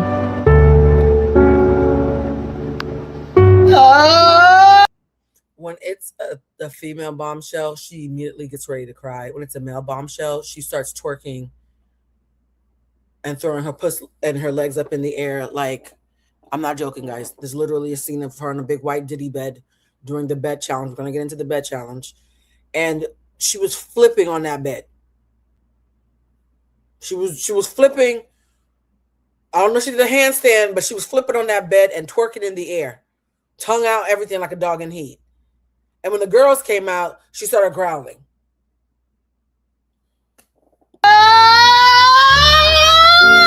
Can I please for a chat? I can't wait till Sincere gets his lip back on Melanie. By the way, so this is the thing. They have the Diddy bed challenge, okay? It's the big white bed like Diddy's house. I'm not kidding. Google it. In the Diddy bed challenge, because Love Island has never beaten the fucking allegations, men are tied to beds. Women, the girls, are blindfolded. And each girl is wearing all white, because it's a white party, with a different color paint in her her satchel. She's supposed to dip her hand in the paint so that her color is represented. And then using touch all the men, like Lionel Richie in that music video from the 80s. Hello, is it me? Look up Hello by Lionel Richie. It's just a bitch touching a man because she's blind. Just touching the face. Is that you? Is that you? Just doing the best old impersonation of insert said blind person that you like. And you're supposed to have a hand covered in colors looking to feel for different people. When you find a mouth that you think might be your man, you're supposed to kiss it. So imagine a bed of people dressed all in white, men tied to the bed, women wearing white lingerie and a bucket of paint, dip their hand in the paint and have to use their colors to touch the men and kiss who they think the man is. When they kiss a mouth that tastes familiar, this is so nasty. After they've covered this man in paint, if they suck his face and his beard, chin hairs taste familiar to what they've had in their mouth before, then they say, that's my man, and they handcuff themselves to them. The beauty of this challenge is, even if you choose the right man to handcuff yourself to based on what he tastes like in your mouth, oh my God, this challenge is nasty. Oof. There's a video that somebody posted about what explaining Love Island feels like, and I just feel like that video right now. So when you've tasted all the men and decided this nigga tastes like mine, okay? When you had all that man in your mouth and the right man tastes like yours, when you take the blindfold off, the fun part is your color will show all the men you had to touch before you got to yours. So the brilliance is you're not just getting applauded for picking the right man. Everybody can see who you tasted leading up to the right man. When old girl Melanie, whose hands were dipped in green, that's going to come up later, she gets to Sincere, who has a very sinewy, specific kind of body. The only person whose body is even close to his is Bryce. But Sincere has different facial hair and a high bun. Melanie literally touches her man's body, his face hair, and his bun. It is so fucking obvious to everybody watching that it's Sincere because Sincere is a very distinct outline. And she goes to the next man, can tell it's big ass 6'5" Corbin because they're built totally different. One is broad and big with short hair, and one is skinny and normal size with a man bun. She intentionally, with a smile on her face, starts going back and forth, making out between the two men as a way to tease Sincere, in my belief, in the belief of anybody with eyes and everybody on the island, because everybody on the island has said this, okay? So even the niggas who were there agree with this. In order to get a lick back at Sincere for chatting with Kata, she goes back and forth kissing Sincere, and he's kissing her like, I'm your man, stop. And leaving Sincere to kiss Corbin, making out with Corbin, then kissing Sincere, leaving Sincere to kiss Corbin, and everybody can hear her going back and forth. And what did I say? Melanie is always cocky when she's up and always devastated at the mere slight implication that she might not be centered. Not even down. You would think, well, Blue, the bar is she's, mischievous and cocky when she's up and she's devastated when she's down. Even if Melanie's not actually down, just the thought that she might be down soon makes her devastated. Down don't even have to happen. She could be on the mezzanine level and already turning into a Karen. So Melanie now is thinking, I'm up because Kata likes Charlie's brother. What's his name? Zach. Kata, who was my number one threat, King Kong, I'm scared of this bitch because she know how to fight clearly, is already with Zach. So I'm back in a position of power. And as the person who's back in a position of power, I don't know how to act when I'm a winner. I'm a sore winner. I can't win and behave. When I think I'm winning, I abuse. All right? I abuse that right. I make it a point to embarrass my partner to get a lick back because in this moment, there's no other threats, so I don't have to treat him well. But God forbid a girl who looks like me or better walks in, now poor damns on me, everybody feel bad for me. Right? So this is what Melanie did. This girl that lost her mind during this challenge because what? Going back and forth? She lost it. She lost it. I'm like, yeah. Look at Zach. Everybody started looking away like, Melanie, this is not even the game anymore. You're just making out with another guy with your nigga blindfolded right next to him, having to hear you tongue kiss somebody 3 seconds later. And for the Melanie stans who are watching, the people who condone this behavior because they find it familiar or they just feel bad for her because she looks like one of their cousins. How do you think Melanie would act if Sincere was the one who was kissing her and Kata back and forth, even though he could tell the difference?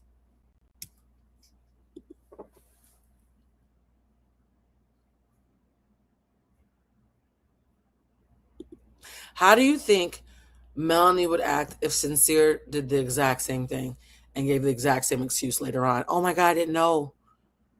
Even KC said Melanie cut the bullshit. KC is still getting so tired of Melanie. He said Melanie cut the bullshit. You knew that was both of them. No, I didn't know. KC, non-problematic KC's like, girl, we all could tell that you could tell.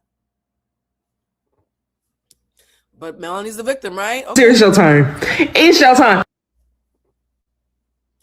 And then, same challenge after Melanie has been blindfolded and the girls think everything's safe. Unbeknownst to them, the new bombshell walks in. Battle of the Lightskins. Except this is a 90s fine pixie cut, Halle Berry in James Bond, small waist, heavy, low-hanging booty, big titties, light girl comes in. Okay? This girl, what is the note that I put for her? The first note I put is, oh, she knows old boy from the gym. So one of my friends hit me up and said, oh shit, the girl who's the front desk attendant at my gym stopped showing up a couple weeks ago, and I just realized it's because she's a bombshell on Love Island. So one of our friends And if he feels comfortable saying it, I'll have him come on the show and talk about it. But one of our friends knows her from the gym. And they even said in her intro, she's a front desk attendant at a gym, right? And a model. So she comes in and immediately I say, oh no, they found a lighter skinned Halle Berry with a heart-shaped face and pouty lips. Who has more sex appeal than Kata does, because Kata is the most stunning girl in the villa, in my opinion. Soul is the most sensual. Those are two different things. Sexy and pretty are not the same. I know so many women who are regular pretty, but who are ridiculously sexy. I knew one girl who, it wasn't until we stopped being friends, I was like, she's mildly ugly. Not in a weird way, but like you could tell she looked like her daddy. She got strong features. Okay? You could just tell her daddy won the genetic race, okay? She looks slightly too much like her daddy, in some people's opinion. But she's so fucking sexy. I was like, bitch, you're rarely the prettiest girl in the room. You are always the sexiest bitch in the room. I'm gonna be honest, being the sexiest bitch in the room is actually a lot scarier and more intimidating than being the prettiest girl in the room. Right? And the thing about Soul is she understands that as a light-skinned Black woman who is thin but has an ass and titties, right? And not a BBL ass, I go to the gym all the time. I mean, she works at the front desk at a gym. So she has I go to the gym ass, the same kind of ass that Huda has, the same kind of ass, not the Kardashian ass, but like one of those I squat all the time kind of asses that you have to work for. So the fact that she has a universally loved gym ass, she's the same shade of beige that is considered racially loved and popularized by all people. She has a heart-shaped face. I'm telling you right now, as somebody with a heart-shaped face, my biggest issue whenever I gain weight is not me gaining the weight. It's always my face, because heart-shaped girls, we look better thinner because our features are very extreme, right? I love how extreme my heart-shaped face is when I lose weight. Sure, it's fine now. I don't need a pep talk. This is not me, whatever. I'm just saying, to have a heart-shaped face and be fit, it immediately makes you look prettier than you really are. I do think it's a cheat code, because there's something extra soft and feminine about heart-shaped faces, whether you're actually feminine looking or not. It immediately, something about a heart-shaped face and pouty lips immediately says soft and feminine and sensual. Immediately, that does something to people sexually. In the same way that having an hourglass figure. Soul has both. She's a skinny, light-skinned hourglass with a heart-shaped face and pouty lips and a 90s pixie cut. What do y'all think happens when Soul walks in?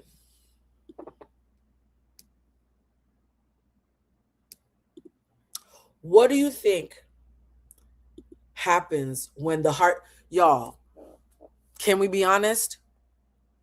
What do you think happens when in the middle of gorgeous Kata, beautiful Melanie, beautiful girls, none of these girls are ugly, right? Beautiful Anaya, beautiful Trinity, as a matter of opinion, comes default setting fine? Can we all agree that based on the hierarchy of attractability and desirability politics that I did not create, I just worked here, due to proximity to whiteness and the exotification of everybody wanting to look biracial or Black adjacent without actually being Black. In the words of Paul Mooney, everybody wants to be a nigga, but nobody wants to be a nigga. Yeah? So in this time that we're living, where AAVE, African American Vernacular English, is now just considered Gen Alpha speak, a whole generation of non-Black children now consider speaking like a Black person to be their generation's language, not our cultural language, right? They've literally co-opted a culture as a generational identity.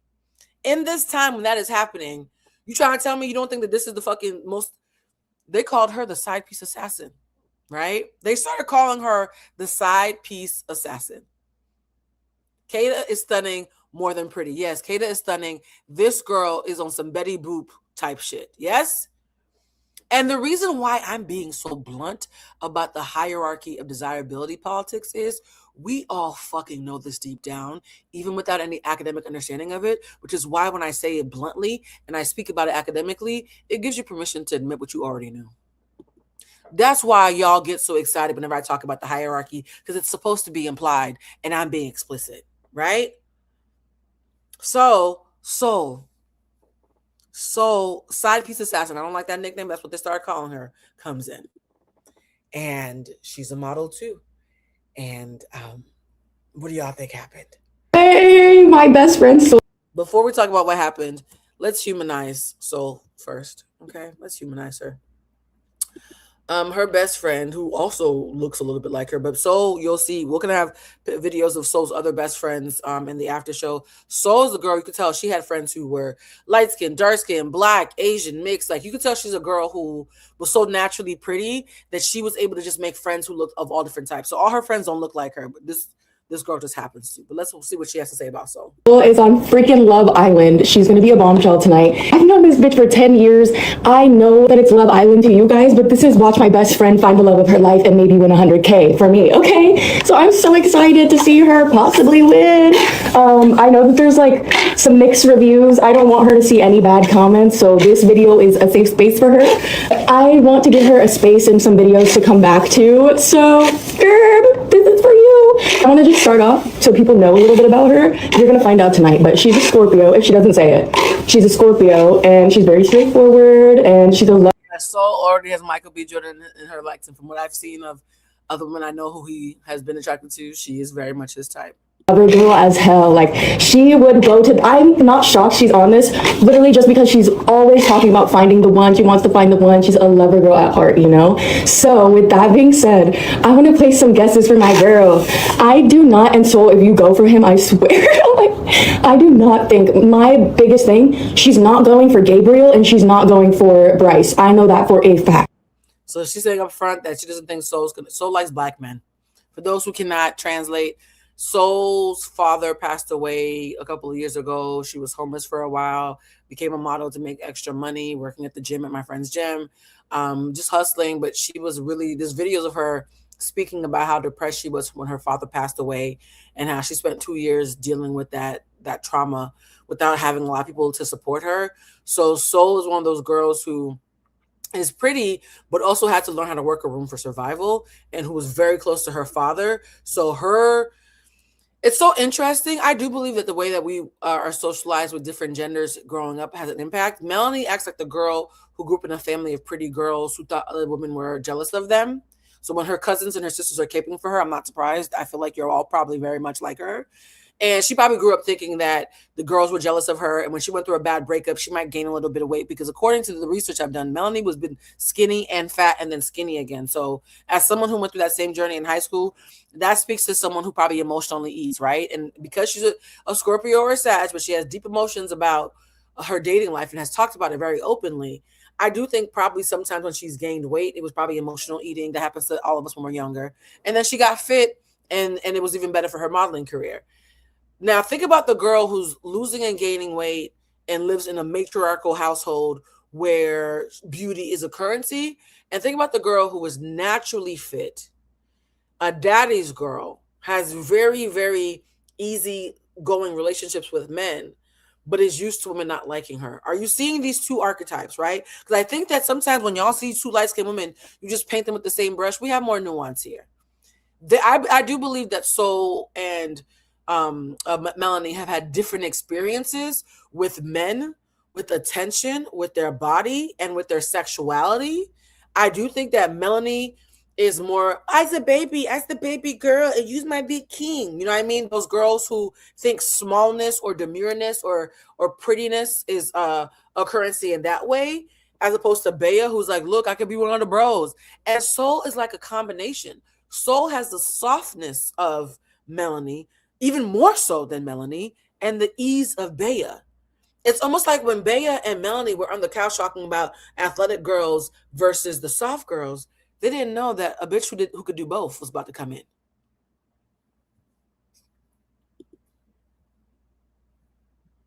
Yeah, Soul's dad is a dark-skinned black man about my complexion, so thank you. Yes, he's a dark-skinned black man. And they showed a picture of them together. Yeah, he's you could tell that she was a daddy's girl. And she has come out. I've watched so many videos of her. I didn't want to post them because I didn't want it to be too sad, of her sobbing about how hard her life was after her father passed away. So her friends are like her family, and they've seen her go through some really hard times. If she does, and I'm wrong, she's going to be throwing me for a freaking loop.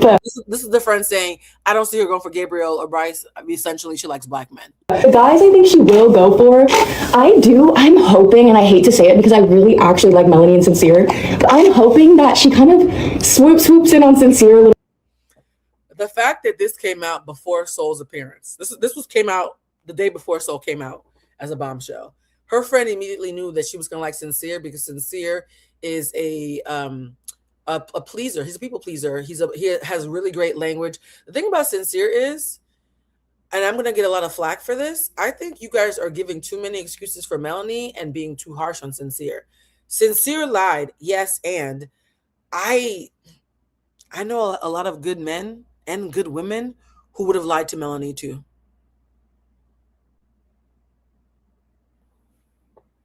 Most good people I know who are people pleasers would have lied to Melanie.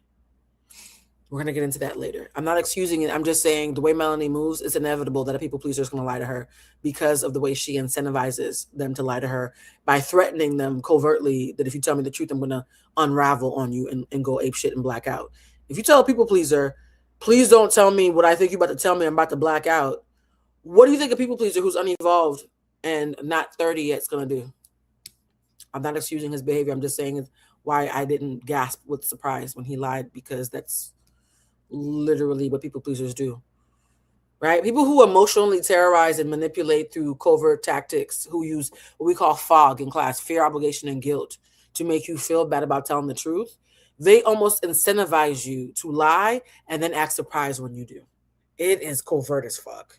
And Melanie is a pro at it. His personality, his emotional regulation, she's going to love that. He was so good at calming Melanie down, and she needs someone like that. So, or needs someone just to be really good with emotional, conversations. So I think she's going to go for Sincere, and I think she's going to give Casey a little bit of a go. He's funny, and she's also a little bit kooky, funny girl. And I just feel like they could vibe, although I do think he's locked in with Anaya. I do like Anaya too. So the friend is saying, I think that she's gonna go for Sincere and KC, and the friend was right. So this kind of sucks. I'm like watching it halfway because at the end of the day I'm still gonna root for my best friend, but kind of sucks because I'm like, oh, I like Melanie and Sincere, I like Casey and Anaya, but those are the two bombshells, or two main casts I think she's going for. Also, people are like, she doesn't give bombshell, she doesn't look like bombshell to me. I don't think so either. Her energy doesn't give bombshell, so I'm curious to ask her when she gets out, like, what did they tell you were going to be a bombshell? Did they tell you were going to be on Love Island and like that was it? Or like, how did this process go? Because I think she should have been main cast. Her energy is very lover girl, very I want to find the love of my life. And it's like, but you. I think the reason why producers didn't make her main cast is because any guy who got Soul up front would probably not explore.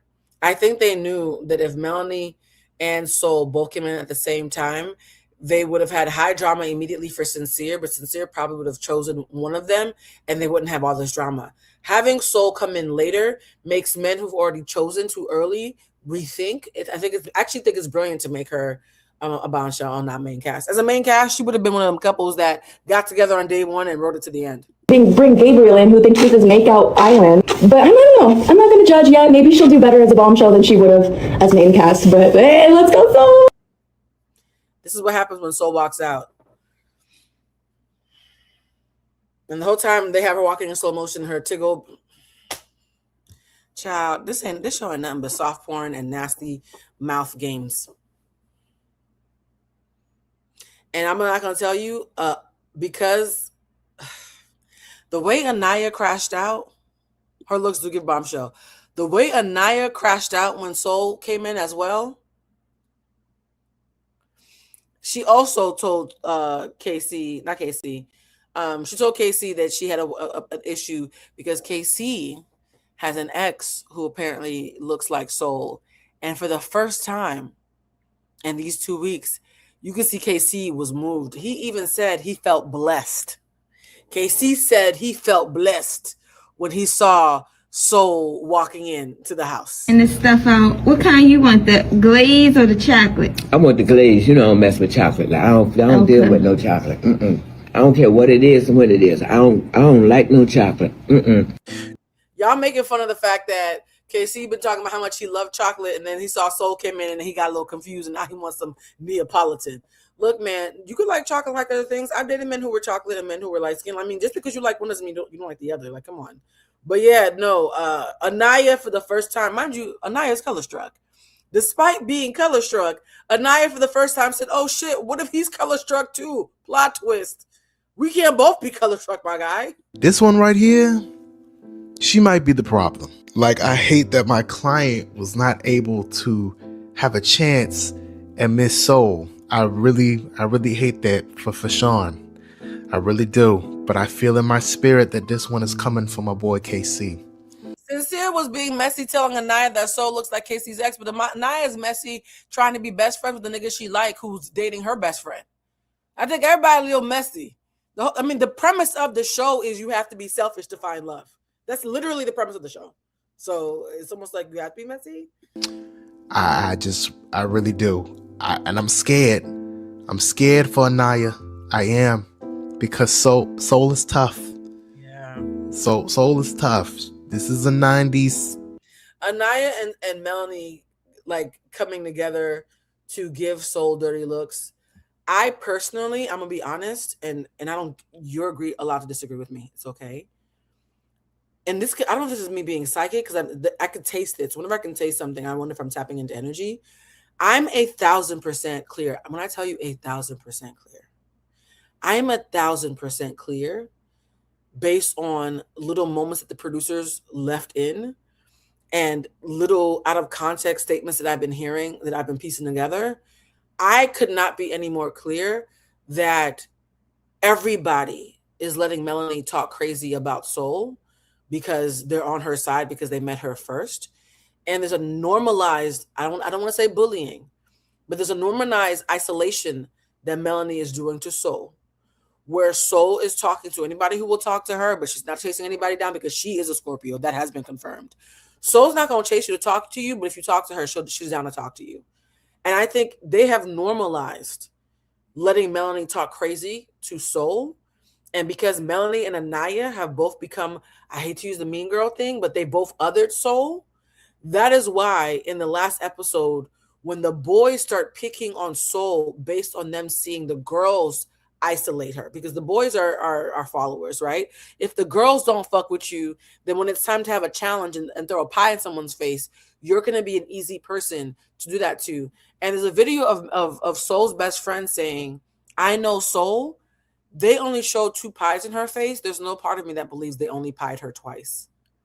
When you see later in the episode, and we're jumping ahead for a bit, when you see Soul finally break down and cry, and Melanie decides to call a truce and tell the girls, we're going to be nice to her.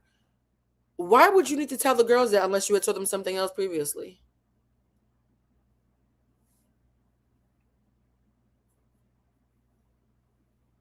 The only people who are nice to Soul are the 2 white girls. And Bea. Bea's like, yo, y'all need to, Melanie is fucking tripping. She needs to stop with the bullshit with Soul. Leave Soul the fuck alone. The white girls in Bea are the ones, but the 2 black girls.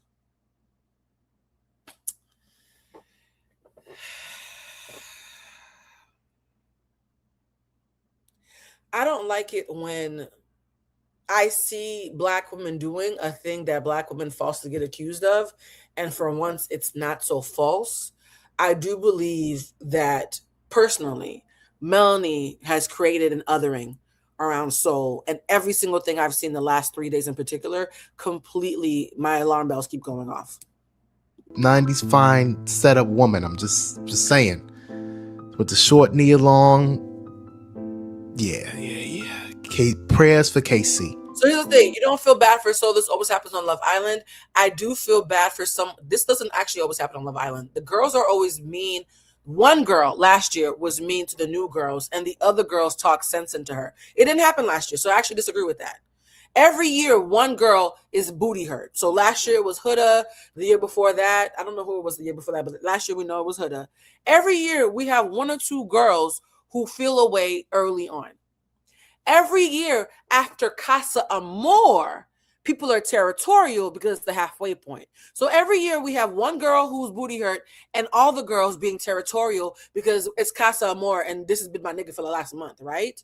But to have a girl trip about a new girl only in the 2nd week and convinced all the black women to isolate the other black woman and to only have white women talk to her, that actually is not precedented. That's some new shit.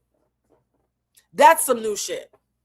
We spent all last year defending black women about being called mean girls and cliquey. We spent all year before defending black women about being mean girls and cliquey. So imagine how I feel as a diehard fan this year seeing a black woman actually being meanish and cliquey.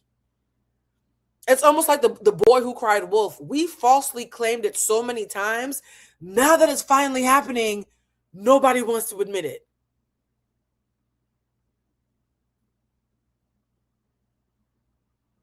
And mind you, I agree with this statement. The white girls don't mind being nice to Soul because no matter how fine she may be, she doesn't interfere with their own connections. I agree. I agree that race has everything to do with this. She is a threat to black women, and she is less of a threat to white women. So I understand why the white girls have the grace to give. It's not lost on me why the black girls are in the feelings. And guess who's the one black girl who is Switzerland? Guess who's the one black girl who is kind of being nice to everybody while kissing on her man? King Kada. The same Kada y'all told me last week, we don't know, Blue. It's early. We don't know, Blue. And I said, baby, I live in the moment. If I get new information, well, guess what the new information is? The new information is Kada is even nicer than we thought. Kada be minding her business, kissing on her man. Kada, arguably the most stunning girl in the villa, does not feel in any way, shape, or form threatened by this young lady. It's almost like real recognize real. Awkward times. Prayers for KC. Anaya and KC's conversation is something that you would never see on Love Island UK. Never. KC told that girl. So when when Anaya finds out from Sincere who she's all, if Anaya's not underneath Sincere, she's underneath Melanie. And then when it's time to get chosen and not kicked off, then she remembers to be around KC unless he's bearing her breakfast. Child, I guess it's reparations. We're watching women run scams that we've seen men run on the show for seasons. We've seen men do this for seasons. So I guess this is our 40 acres, ladies. I don't know. But she's running game on KC. I'm so sorry. That boy is not perfect. And I think she's running game. So we see Anaya and KC have a conversation where KC can tell for the first time that Anaya is upset because he has never even acknowledged another woman being attractive. KC tells her, yes, I think she's attractive. And yes, she is my type. And also, you are a gorgeous black woman. You are also my type. You are the fucking blueprint. I come from a black family, black mother, black father, black cousins who come home crying about not being able to do their hair like the other girls at school. And I need you to understand, I'm a black man who explicitly loves black women. The gag is, Anaya can't give him that speech back. Anaya's looking for the next swirly thing out there, right? However, you can tell she's deeply touched that he could speak to an insecurity that she would never speak to herself. She even admits, yeah, it does bother me sometimes. Thank you for admitting that. So the speech KC gave, some said it was beautiful. Some said it was performative. Some were stuck somewhere in between. I want you guys to tell me, do you think, for those who watch the show, did you think KC speech was sincere or did you think it was performative? Let's see some opinions. You are beautiful. I don't want you to ever forget that. I understand what dark-skinned black women go through, and I don't want you to ever doubt how beautiful you are. He said all that. Okay? He said, when I think of a black woman, I think of you. Okay?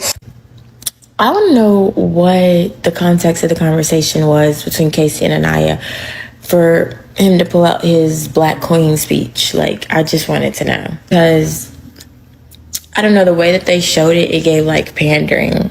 Like, Casey trying to get his black girls on his side of the voting and get Anaya just, like, feeling, like, better. But I don't think it was actually that. That's why I want to know the context. I really feel like she peeps how Anaya's moving. Like, you can tell when another black person is kind of, like, who cares about color. And I think, this is the first person I've seen say this out loud. I think KC knows that Anaya is color struck.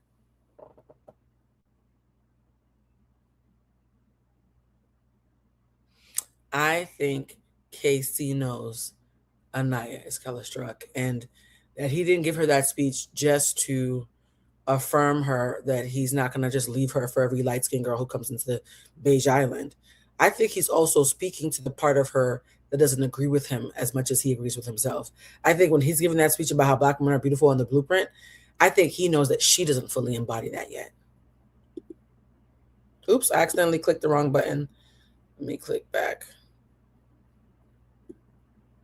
Black girls on his side of the voting and get Anaya just like feeling like better. But I don't think it was actually that. That's why I want to know the context. I really feel like he peeps how Anaya's moving. Like you can tell when another Black person is kind of like cares about color and stuff like that. You know what I'm saying? If you know what I'm saying about Anaya.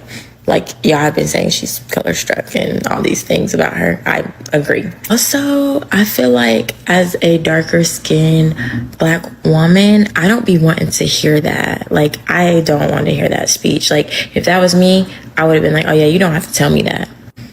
Like, thank you. And yes, I'm with you. I know what you're trying to say, but I also don't need you to basically remind me that I'm still pretty, even though I'm dark skinned. Well, what do you think Anaya is being judged too harshly on? Because I do believe she's color struck. So I don't think the color struck thing is too harsh. What do you think is too harsh? I would like to know. I really want to know. Because I think everybody's being incredibly lovely to Anaya on social media.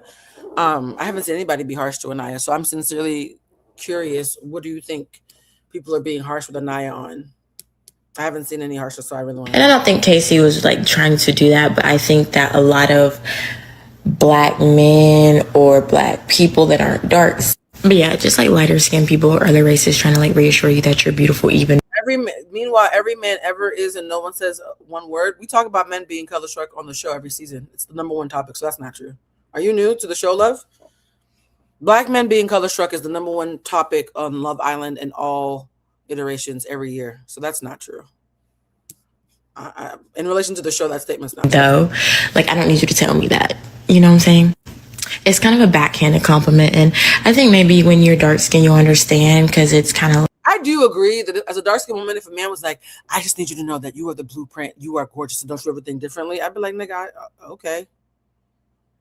I think for a woman who's confident, it could seem condescending, but Anaya isn't confident. So maybe she really did need it. Like, you get those types of compliments. Or your skin is so beautiful. You're glowing. Like, I wish I had, like, stuff like that is just like, but you just gotta know. Yeah, I think that's why I'm so confused about people saying that people are being harsh, because this is the number one sentiment. Everybody's saying she's color struck and they feel bad for her because that means that she also doesn't think she's desirable. All I've seen is nothing but like grace and support. So I'm confused by those comments. But yeah, I mean, I still like Casey. I think he's really sweet. I think he does like Anaya. I didn't think he was colorist at all, but I think Anaya is actually the one. I think many young women of all ages behave that way, but to behave that way on Love Island is a very specific thing, though. I don't think we can all girls this. I think to come on the desirability politics Olympics, which is what Love Island is, where everybody's supposed to be trying to feel desirable and competing on desirability as like intentionally, to position yourself as the mammy or the therapist. Olandria admitted that she did that last year when she felt she had no connections. We've had Black women every season admit they take on that role when they don't feel the men are checking for them. That's not everybody. That's a very specific role to play on Love Island that historically has gone to Black women who don't feel like they're the top of the catch. So in general, that statement is true, but on the show, only a certain kind of girl plays that role on the show, very specifically on the show. And I don't think she likes him. And I think that if one of them. And one thing I will say that Bea did, Bea literally called out that she refused to play that role. Bea says, I'm not good at consoling people. Because when Bea realized that Melanie wanted somebody to play therapist, Bea said no. Bea out loud said no. Kata said no. Last week, when Melanie was crying, came to Kata, Kata was like, So other women have clocked that the Love Island therapist is always the girl that you think is not wanted by other men, or you make sure it's not a threat. And whenever Melanie tries to get them to play that role, they all say no. Anaya is saying yes. That's a choice on Anaya's part. I think if she watches the show, and I know she does, her age group is obsessed with the show, to watch the show and take on the role that goes to the undesirable dark-skinned girl, and to let yourself fall into that position and to court it. Like, we've seen Anaya running after her. Nah, baby, she got to take some accountability. Light-skinned men showed her the time of day, she's going. And I think that if Sean really pursued her, she would have been going for sure. If Sean pursued Anaya, Casey would have been left for dead. There's no part of me that's confused about that. If Sean had pursued Anaya and wasn't being so loyal to KC, she would have left KC for dead. I don't know. All in all, this cast is way too young for my liking. You could really tell the difference between later 20s and earlier 20s because the conversations are not flowing because they don't got nothing to talk about because it's just they're too baby. As of right now, I am still very much going to give Casey the benefit of the doubt. Now, as we know on Love Island, Mecca is on my thing of not time traveling and let's just give people grace or hold them accountable or whatever we choose based in reality, not us trauma dumping or superimposing our worst fears into the future, right? So based on what we've seen thus far, and again, as we learn more, we will say more, right? I'm willing to give Casey the benefit of the doubt. things changed and they changed very, very quickly. I don't think Casey was lying just because he thought Soul was cute. Let's keep it a buck. All them niggas in there was gagged. Hell, I was gagged. That bitch is fine. Every single boy in that villa was gagged when that lady walked in. So him talking about feeling blessed, I do agree with this statement. People blame Anaya for everyone coming and talking to her about their problems. They also drag her into being passive and a people pleaser. She is. But people give Mel more grace for being a literal manipulator. I agree with that. I agree that some grace can be shown despite the fact that she's fallen into an age-old trap that people make fun of for years and she could have known better because she's obsessed with the show. And though, to me, Anaya is way more sympathetic than Mel, and yet to me, Soul is more sympathetic than Mel. I feel like all the sympathy y'all are wasting on Mel needs to be given to Soul and Anaya. And the fact that it's being given to Mel instead, I'm not going to say Voldemort's name, but the ability to make people forget basic logic. We've seen it before. I feel like it's being blown out of context because he just made that speech yesterday. And if you really, really think about it, Love Island is on a delay. Like, we're seeing what happened yesterday, or maybe even I think 2 days ago, right now. So they obviously edit things for entertainment purposes. Like, come on now, y'all. Y'all gotta watch reality TV. Also, if I'm getting deep into my conspiracy producer bag, because I know reality show producers in real life and I really know how these niggas think, they have a bunch of bombshells on standby. You know what I'm saying? That's why it be coming out like, oh, this person might be coming out. And if they need to change it at the last minute, you see how they'll pull someone and put someone back in. I would not be shocked if they purposely pulled a light-skinned woman after that speech just because the nigga's not stupid. That is diabolical. If they make it Beige Island to intentionally trigger people, that is actually fucked up. Not dumb. That's how this is how Love Island supposed to work.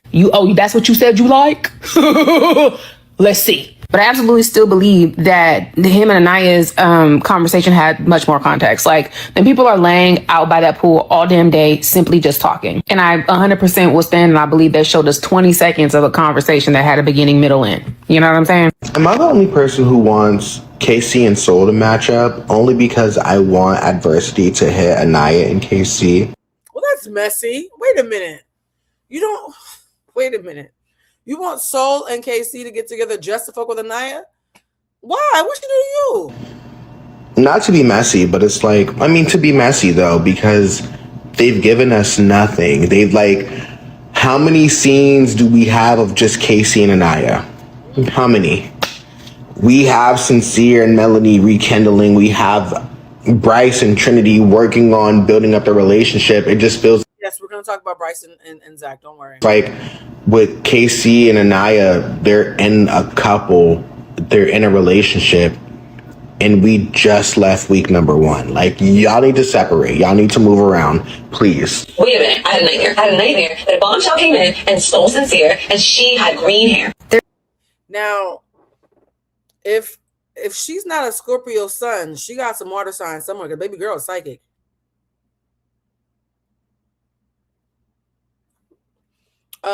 One thing I will say about Dominican girls and Haitian girls and Cuban girls and New Orleans girls, there's certain parts of the world, particularly if you look at a map, Cuba, Haiti, Dominican Republic, and New Orleans are all just it's like Jersey, Philly, New York. It's not, they're all kind of connected, right?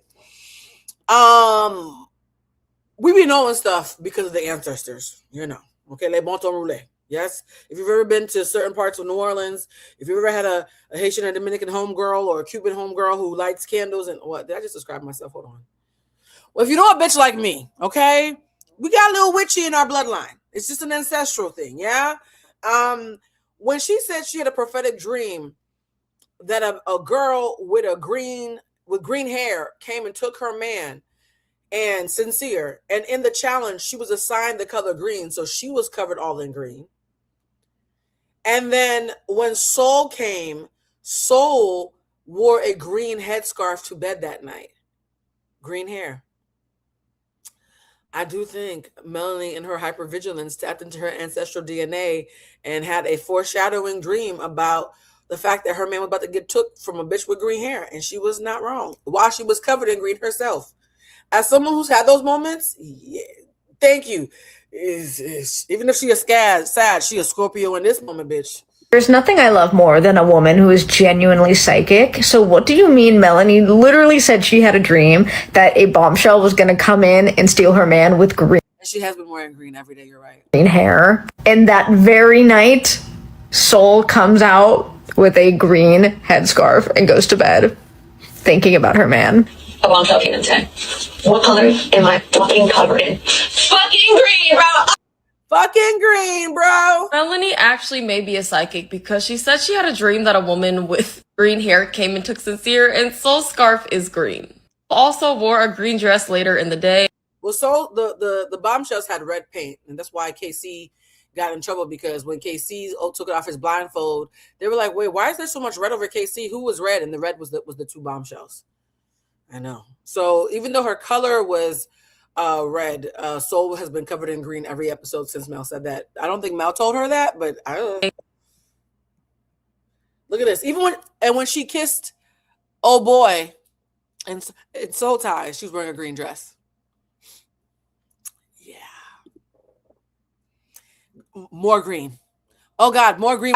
Before this episode premiered, I saw a lot of fives. Mind you, whenever my hair is red, I wear a shit ton of green. I've been wearing like a shit ton of green for the last 6 months that I've been ginger. So this is so hilarious because.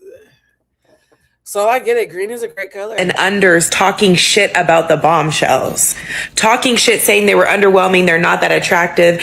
Baby, listen. Soul's a bad. Not attractive? Have you seen that face? Okay. A bitch. Soul is a bad bitch. Can I tell you, a woman that can literally pull off a pixie cut, meaning she can have hair and no hair and still look better than you on your birthday, that is a baddie. I am sorry. Face card does not decline. Body is T. Booty. And she got titties. You know the white boys like titties. Even the white men were looking at her. I'm telling you, this is like Halle Berry and Monsters Ball.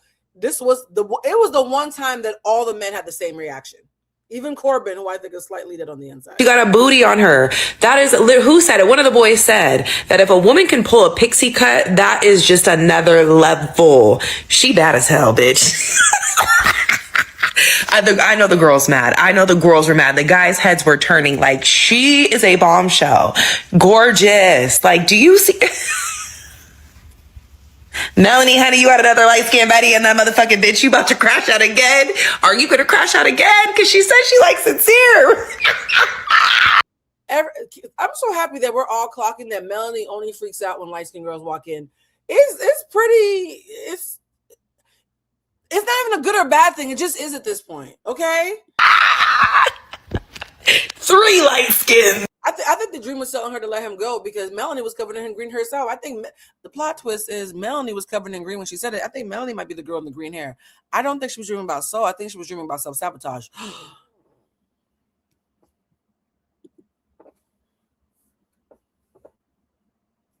Mel had green hair before Soul did. Mel had green paint as her color and was covered head to toe in green. And it was until later that night that Soul put on the green scarf. I think Melanie is her own girl with the green hair.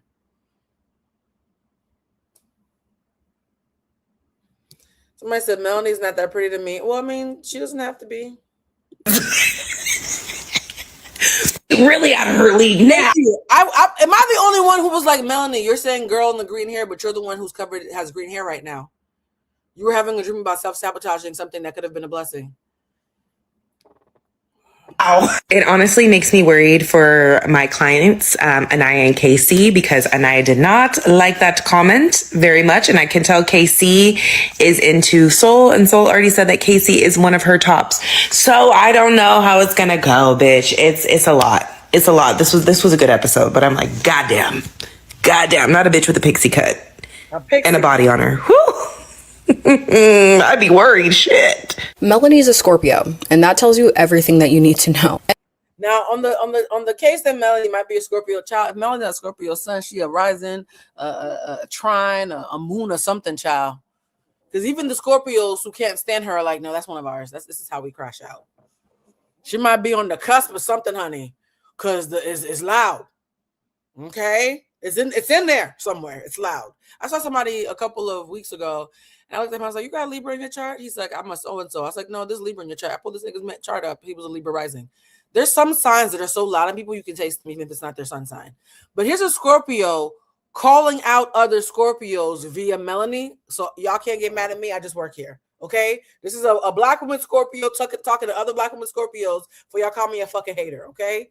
Let her speak. And as a Scorpio woman myself and an astrologer who studies Scorpio behavior, yeah, what we watched this week on Love Island is exactly what a triggered, immature, almost primitive Scorpio woman looks like. Scorpio has two modes. There's the mind you, this is my mom in the 80s before she talked to the lady. Evolve Scorpio, perceptive, irresistible, emotionally intelligent, the person who has really like done the work and turned all that intensity that they have into something I would say powerful and healing. And then there's a Scorpio who hasn't gotten there yet. And when that Scorpio gets triggered, even slightly, even by something completely reasonable, something gets activated, something that has nothing to do with logic or I think Mel and Soul are the two sides of Scorpio women. I think Soul is an emotionally regulated Scorpio. And I think Melanie is emotionally deregulated Scorpio. It's very Spider-Man. I'm not confused by why Sincere is in a love triangle with these two. I think he's looking at the same woman twice. Just different iterations of her. The healed version and the still working on it version.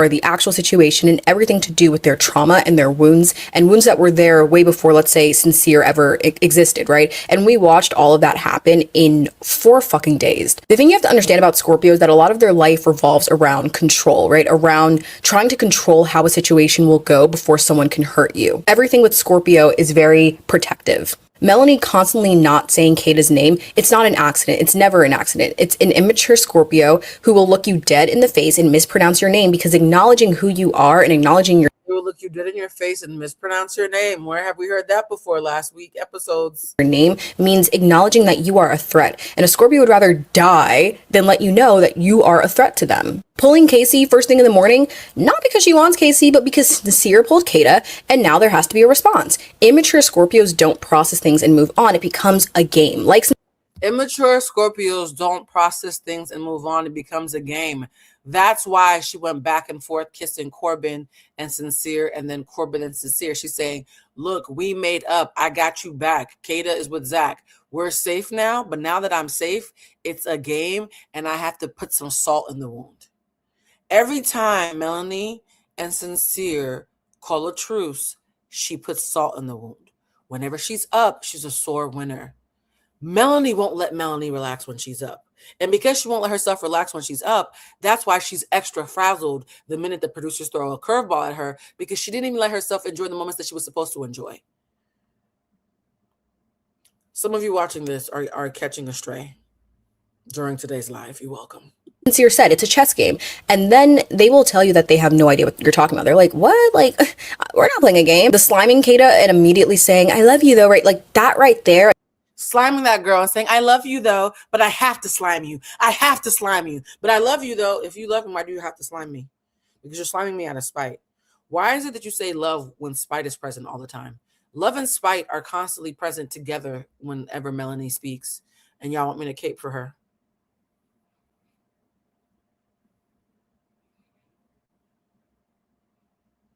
Y'all want me to cape for her because she's a sympathetic character and completely ignore 20 years of training that tells me that she's also covertly manipulative. Because why? Why? Because you want to take a stance that Black women can be flawed and have feelings? Yes, Black women can be flawed and have feelings, and it still doesn't mean that we don't get held to a reasonable level of accountability like everybody else. We don't get the grace that everybody else does, and that sucks. And I want us to get grace. It won't be while we're being manipulative, though. What if we lived in a world where we showed Black women grace, but not when they're causing unnecessary harm to other Black women? What if we saved that speech for another time? Good speech, though, just bad timing. You watching one Black woman isolate and be deregulated and intentionally try to manipulate someone from getting to know another Black woman simply because she wants to get picked by a man who she herself has said plays too many games while she's playing games. That's where you want to apply the Black woman grace thing? Really? That's when you want to apply it? So who gets to choose which Black woman matters, right? Because Kata was a Black woman. Soul is a Black woman. How are we doing this? How are we doing this exactly? That is a Scorpio trying to have it both ways. Get the sting in and keep the moral high ground simultaneously. Immature Scorpios generally believe that they can do both, but you can't. Everyone watching can see it, but Melanie can't see it because she is so deep inside her feelings that her feelings have consumed her, and now it's her whole entire reality in the villa. Melanie met this man on... Her feelings have consumed her, and now it's her whole entire reality. You guys, the fact that the same woman who clocked it so beautifully in Huda can't see it a year later in a girl who looks like one of their play cousins is wild to me. What did I say a couple months ago? I said, I fear that the next person who takes over the slot empty by Huda is going to look so much like us, we're not going to be able to clock it. I said that on camera. And look at us. Tuesday. It's a Friday, right? She is walking around having a full breakdown, tears, wild eyes. Give me 10, give me 10. I'm not going back to that couch, right? Because Melanie looks like China McClain from the Tyler Perry movies. I know so many Black women who look like Melanie. She's Dominican as a nationality. I'm calling her a Black woman because I can see her. Melanie's not even racially ambiguous Dominican. She looks like an Afro-Latin Dominican girl. So yeah, Dominican is not a race. That's a nationality. So her nationality is Dominican. Her ethnicity is Latina. Racially, I'm looking at a Black woman. Baby girl's not even ambiguous enough for us to play that game. Are y'all playing that game where somebody has to acknowledge the obvious? So I know Black then, okay? I know Black. But I'm not playing that game with y'all. he had one chat with a girl on day 3 of a dating show. But the most Scorpio thing of why she's crashing out to me is because Beatrice called her out. Thank you. There's too many niggas in my family who look like her for me to play this game with y'all. I'm sorry. Out publicly before she could decide how to present it, before she controlled the narrative. She was caught off guard by Beatrice's comment and she lost her control. Beatrice didn't give her that, and so we got the full spire, right? The villa walk, the eyes, the wild eyes, the give me 10, right? And then she went to Kata. Out of everyone in that villa, she went to the one person who has been on the receiving end of her behavior all week. The person she just slimed 20 minutes ago. The person who literally said in her confessional, I am... You know how manipulative it is to slime somebody, target them, pick on them, and then when you realize you can't bully them, pretend that nothing happened between y'all and try to get them to console you when you're hurt?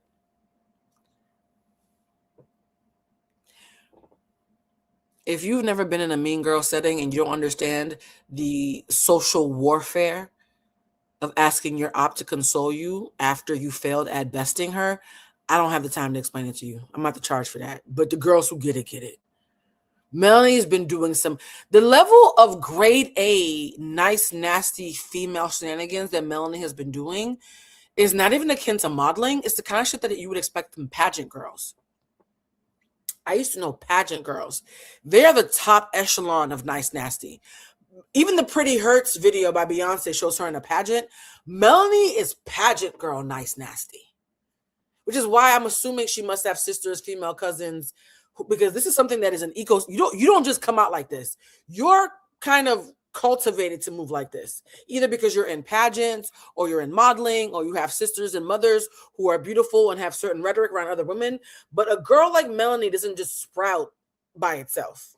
It's an ecosystem that makes you act like that towards other women. A tit for tat girl, do not come for me. And that is the most primitive Scorpio moment of the whole episode. Just like overwhelmed, dysregulated, and just self-sabotaging. It's sad to watch, but it's also, as a Scorpio, it's true. Personally, for me, I would have those crash outs in the space of my own home, not on national television, but, go off. We never said she was the only one, babe. Most of the cast is weird. I love you for keeping up. Hello, my name is Gabrielle. In the middle of all of this, Gabrielle still thinks she's the Brazilian heartthrob and is not reading the room that Sincere is actually the cat's meow. Gabrielle walking around trying to kiss everybody. Gabrielle wants to kiss everybody. You already know how I feel about the Backwash Island, okay? I'm about to start calling this Beige Backwash Island.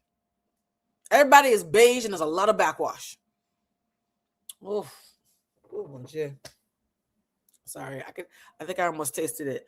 So in the middle of all this is Gabrielle trying to make out with everybody else. This is AI. Look, child, when I'm doing these videos, I gotta look at what's making numbers. But this is an AI because I don't want to get a copyright. This is an AI rendering of how Gabrielle has been acting, trying to get a kiss, a cheese. He calls it a kiss, which we all know means kiss. Okay, don't make fun of the man's accent. But all he wants is a kiss, child. He just wants a kiss. I love to cheese. I want to cheese! Every woman... Every woman within a 3-mile radius of Gabrielle or Corbin is going to be asked for a cheese. Where are you going? I only want one little cheese! Somebody said, for those of you who watched the after show, we have thoughts about Gabrielle that we're only speaking about in the members only area. Shout out, if you didn't see the members only live last week and you're a new member, go back and watch that because I said shit on there that I can't say right here. If you want to join the members only after show, we will be having a members only after show right after this. It's still happening. But yes, Gabrielle just wants to cheers everybody. Gabrielle is not even trying to beat the allegations at this. But here's the thing. When Gabrielle goes to kiss Soul can taste Bea's Invisalign and the mouths of every other bitch who kissed him in a challenge, and she almost threw up in her mouth a little bit. It's the first time in Love Island history that we got confirmation that somebody's mouth don't taste right. And right after Soul said, his pheromones are off, I can't kiss him, and she literally wiped him off her mouth, here comes Bea tongue him down, which is why we all think, even myself included, that Bea's Invisalign might have put a flavor in his mouth because Bea's been wearing her Invisalign 24/7. So they think that Bea's Invisalign might have put a taste in Gabrielle's mouth, and that's why she loves kissing him so much, but nobody else does. At this point, this man does not care. And to make matters worse, Soul wiped her mouth after he kissed her. Gabe, pack your bags. I think that the toxins from Bea's Invisalign juice is getting to Gabriel and depleting him of his horny spirit, but it's still there clearly because the way that he was overly going. When she wipes her lip away from the kiss, when I tell you I started to hurl, y'all know I'm a germaphobe. I can't even come on live without showering, and y'all can't even smell me, but I can smell me, so it matters to me. Okay, this is gonna make my stomach turn. For Soul are imagine kissing somebody and having to do this. Already taking her up to soul ties. Oh, bonche. I'm so sorry. This is why I can't be with a man who smells bad. Oh my God. But he has to get out the sun. You notice that because he's already being. You understand how wet?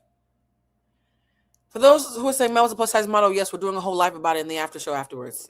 But having to wipe your mouth from what cheers. Oh, depleted from that Invisalign juice. We need to have somebody come in there and swap and try. Invisalign juice is crazy work. Oh. Praise out or be a Bea girl, you know that you're losing your man, but also, girl, I'm gonna need you to go explore somebody else. Did anyone else notice how Bryce had his nails painted pink after Trinity told him that's her favorite color? So while Soul is rinsing Gabrielle out of her mouth,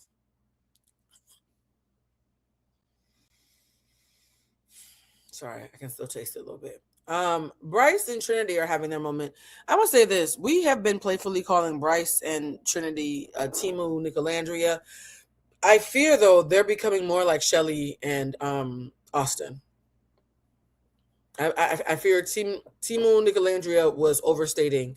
This is feeling more like Shelly and Austin, where Austin had a deep fondness for Shelly. Shelly had a deep fondness for Austin, but never once did I see them fucking. For those who are saying, I really think that Bryce and Trinity have a great relationship. I think they have a great friendship. I don't see them fucking. I'm gonna keep it that simple. I'm gonna keep it that simple. And how Trinity painted a T on his back, marking her territory. Because people are still out here trying to claim that these two have no chemistry when it's obvious they've just built a really strong friendship foundation. And while they're not actively making out during every conversation they still have physical chemistry. Like Trinity's leg is always draped over Bryce's lap. And even in the latest episode when they were gossiping in bed and Trinity playfully put her hand over Bryce's mouth, that's the kind of fun physical chemistry that I feel like fans are underappreciating. And even Corbin, who generally has nothing to say, acknowledged that Bryce and Trinity. She said even Corbin, who don't be having no words. Girl, not Corbin catching her straight every time. They have amazing chemistry and said that there's no way the bombshells are going to come between the two of them. While we're not getting a lot of clips of them kissing outside of challenges, we are getting little Easter eggs proving that these two are really into each other. Like Production 100% told Bryce to go and pull fucking Kata. So there's a plot twist. While Anaya and Melanie are crashing out over the big titty pixie cut heart-shaped face pouty mouth bombshell named Soul. At the same time, Bryce decides to tell Zach, his bestie in the house, that he wants to have a go at Kata, even though Kata and Zach have been like this since day one. And Zach's like, that's fucking weird. And then Bryce goes to Trinity, and Trinity responds by saying, I'm not fucking with it. A direct quote from Olandria. Every time y'all tell me it's rude to call Trinity Timu Nicolandria, she pulls out a famous Olandria statement, which tells me, number one, you watched the show. Number two, you were a stan of the show. And number three, you're literally saying her lines on set. At what point do y'all just say 1 + 2 is not 17?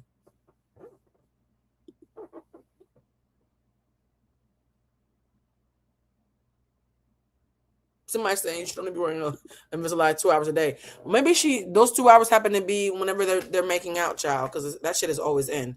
So the I'm not fucking with it line, quoting Olandria when Bryce asked you if you could talk to Kata. Bryce is a weirdo for asking you, but you quoting Olandria is also a little bit weird. And you have to remember, guys, I'm only saying this because Trinity's friends were posting in people's comments, move over Olandria, the new Olandria is coming. So your friends are saying that they think you're the new Olandria, and now you're quoting Olandria while talking to your white man. It's just, I would like some new bombshells to come in so I don't have to endure this Timu Nicolandria / Austin Shelley, whatever the fuck this is. Y'all heating up last season's leftovers.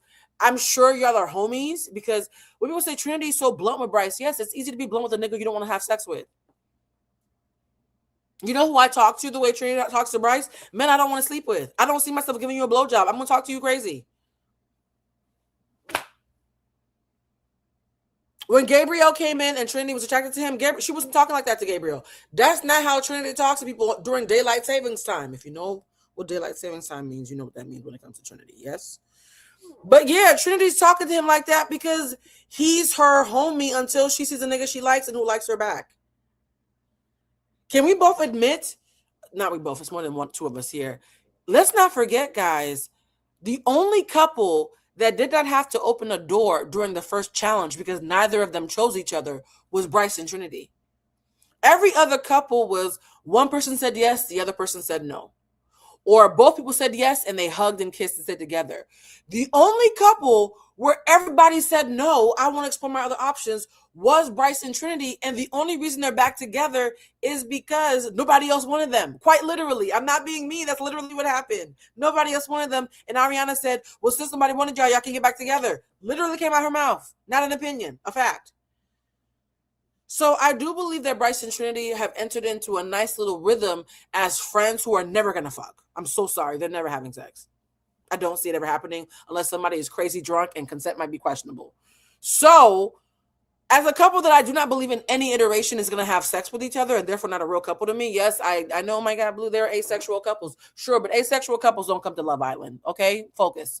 So on Love Island, where asexuality is not represented for obvious reasons because it's a very sexual show. Tons of backwash and beige people. Oh, sorry, I can taste it again. On a show where asexuality is not on the table and they're not going to have sex, let's be really clear. When I saw Bryce do that, I was like, is he doing it because he likes Kata, or did the producers put him up to it? Apparently, a lot of people think it was the producers. What do y'all think? Do you think the producers told Bryce to have a chat with Kata, who is dating his best friend Zach, or do you think that he did it of his own free will? Do you think it was the producers, or do you think it was Bryce? That shit was just so weird. I had to mute the motherfucking TV. I felt so embarrassed for him. Well, Trinity said that she was too young for him, and then changed her mind when nobody else wanted her. So I'm sorry, guys. Until something changes, I'm sticking with this opinion. Even he looking like the fuck. Where this coming from? Why am I doing this shit? Production trying to shake shit. Production need to leave shit the fuck alone. Okay? Let it go the way that it's fucking going. Bryce and Trinity gonna be together forever. Do you understand me? Leave on the fuck alone. He didn't need to pull that damn girl. It was obvious he didn't like her and she didn't like him. The highlight of tonight's episode for me was when Trinity called out the elephant in the room and was talking to Bryce about when people of different races date and then you're fearful of someone that's their typical type comes in, of course, of the same race. I love this moment, so I had to put this in because I do have to give credit where credit is due. I'm not a hater, okay? I am a keen observer. I am not a hater. I will applaud Trinity when she said, I don't want to feel like every time a brunette, i.e. a white girl. We don't call black girls brunettes. We all know this, yes? I'm worried that every time a brunette, i.e. a white girl, comes in, I have to worry about you. Am I just a black pit stop while you wait for the next white girl to come in? I love that Trinity was brave enough and direct. Oh, she also doesn't want to fuck him, so it's easy to be brave, but still, I'm still give credit. I love that Trinity was blunt enough to say that. When she pointed out if a brunette comes in that looks like a model, fearful that, you might be all over her and want to did this situation. I was so proud of her of just getting right to it. I know it probably was an uncomfortable. And by the way, I think producers, when Bryce said, I know that girl, talking about Jen, the white girl, I think producers brought the white girl in for Bryce and she just wasn't Bryce's type. Conversation, but the way she articulated her concerns, her fears, I was really proud of her. It was such a mature thing to do. She is so emotionally mature. Are we sure she's the youngest in the villa? Because my sister's really carrying it. I love her down. After this episode, I do think that it's very clear that production is the one that told Bryce that he needs to try to do something else. I don't necessarily think that they were trying to intentionally break up. Oh, Kata is such an unproblematic queen. The fact that y'all gave me so much hell for showing her grace last week, and she continues to make me proud.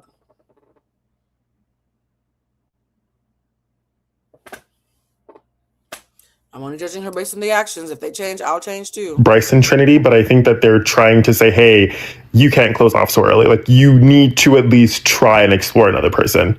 The storyline just doesn't make any sense. Going after your... Yes, when they kept in the part where Mel said she's going to stop fighting Soul, the fact that they didn't show Mel and Soul engaging already tells me that producers can tell that they want Mel to stay on because she's the most... Mel is objectively the most entertaining storyline. Producers don't want us to get rid of the most entertaining storyline because there's not even a close second. Because producers want to make sure their show still has a storyline, no part of me is confused about why they would cut off scenes that make Melanie look worse and show Melanie bullying that girl.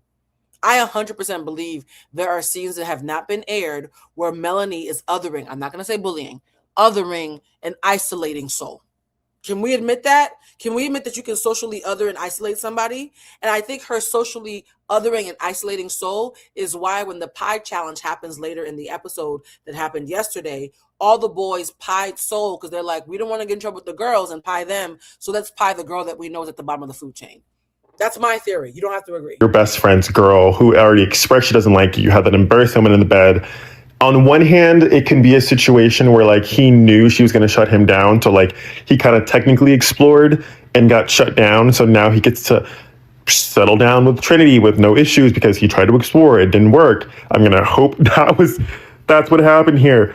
But yeah, this was obviously production. And it kind of annoys me. I get it. But by the way, I agree. Calling Soul the side piece assassin for a couple that's known each other 7 business days, that's not a side piece. Production, here's the thing.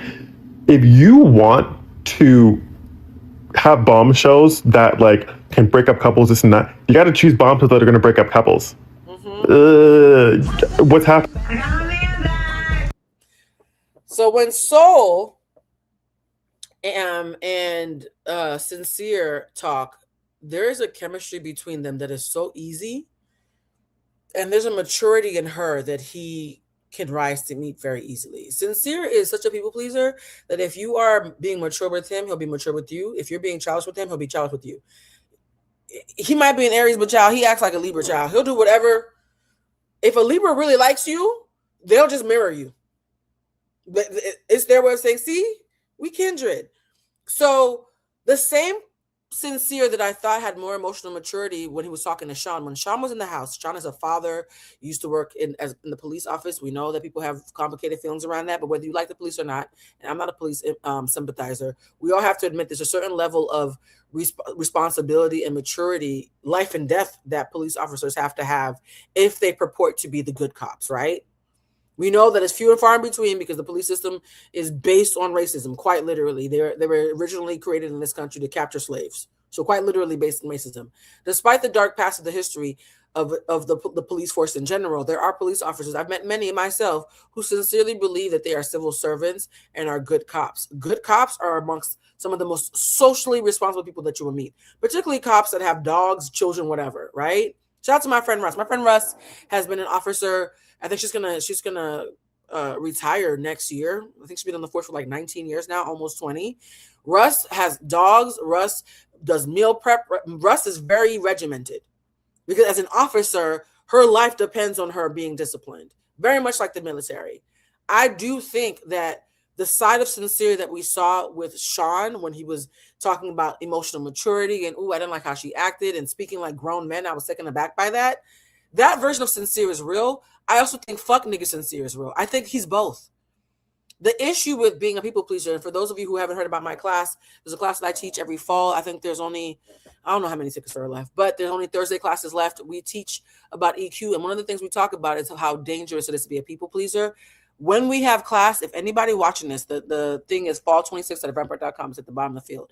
But if you take our class, we meet every Wednesday or Thursday, depending on which class you sign up for 2 hours for 8 weeks, right? In this workshop that we do virtually on Zoom, it's live. So it's the real me and it's a real group of people. If anybody in the class is watching Love Island recaps, please remind me to underscore why Sincere is a perfect example of why it's so bad to be a people pleaser. Please. I almost wish Love Island was going on while I was teaching class because he is such a teachable moment about how you can have emotional maturity in one respect and be the guy that people can be sincere in one respect, but all it takes is one toxic relationship for you to diverge into whatever the fuck this is, right? And so I think they're both him. And it makes me nervous because that means whenever Melanie talks to him, she knows exactly what, even though it's only been 2 weeks, she knows exactly what buttons of sympathy to push to make him want to cape for her. Sincere's one of those men who loves to help a damsel, right? Because he loves to help a damsel, she becomes extra damsel around him. During the previous episode, it starts off with Melanie crying to Sincere to the point where he starts to reassure her because she says, if you tell me what I don't want to hear, I'm going to crash out. So of course he tells her what she wants to hear. So she won't crash out. We're literally watching her do it like directly. The manipulation in that moment is not even covert.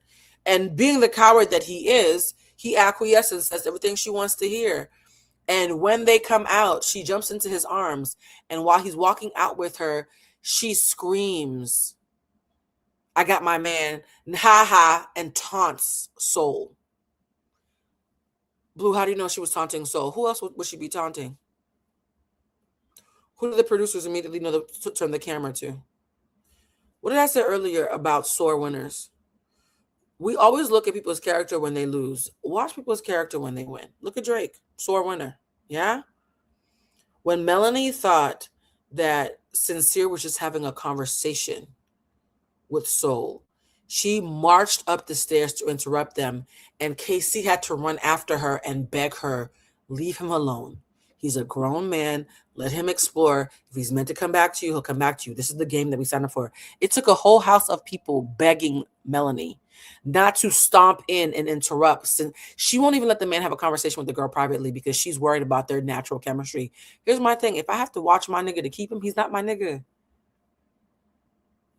If I have to watch you to keep you, you're not mine to begin with. So Casey begs her, leave them alone, Melanie. Enough. Let them talk. It's literally the whole point of the fucking game. It's only week 2. Let them talk. Melanie makes up the stairs and literally takes everybody chiming in for her to come back down the stairs. But then she does what she always does. She knows how to push the buttons. Again, these people are both responsible. Sincere is responsible for being a coward. Melanie is responsible for being manipulative. They're both responsible, okay? When they come out, for you to taunt this girl with, I got my man back, haha. I'm sorry, bruh.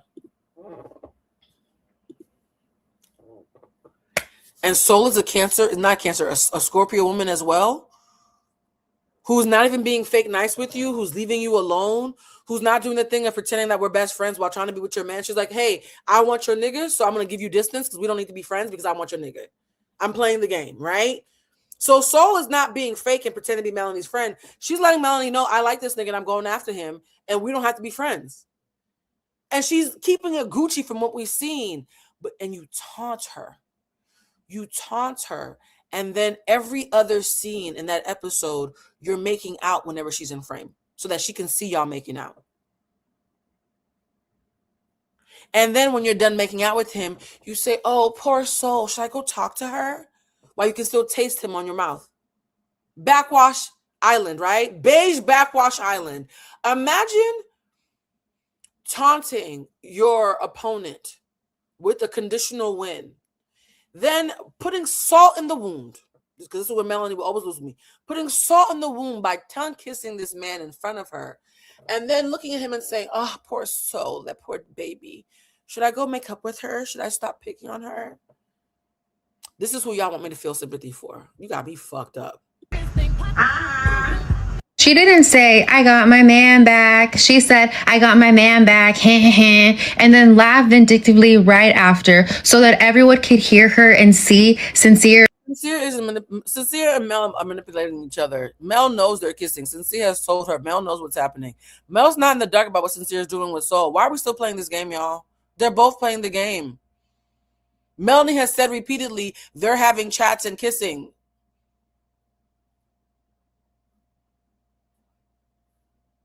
So why are you saying Sincere's lying as if Mel believes him? She knows he's lying because she's lying.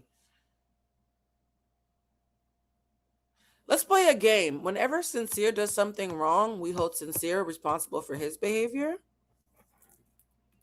while also recognizing how Mel toxically incentivizes it. And whenever Mel does something wrong, we recognize that she's responsible for her behavior, while also recognizing the toxic ways that Sincere incentivizes it. But stop playing this game where you pick one being the victim and not the other. Please stop. Thank you. I respect this more. When y'all pick to call Sincere a liar and don't bring up Mel, where's the rest of the sentence, bruh? I'm sorry. Carrying her on the top deck so she could purposely hurt Soul's feelings when Sincere's the She literally said, don't tell me something I don't want to hear. I'm going to crash out. We literally watched her beg him to lie to her, and y'all are saying he's lying to her as if she doesn't know. It's driving me nuts. one that's been lying to her face every conversation.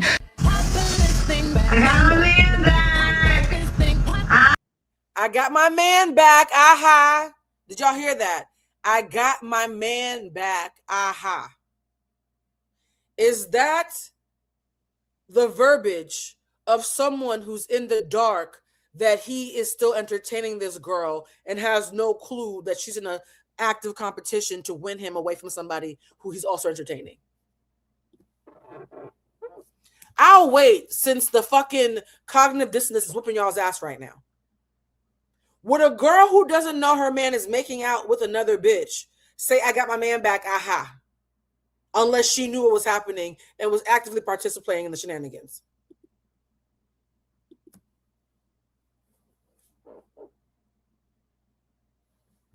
You can't get your man back unless you believe you already lost him.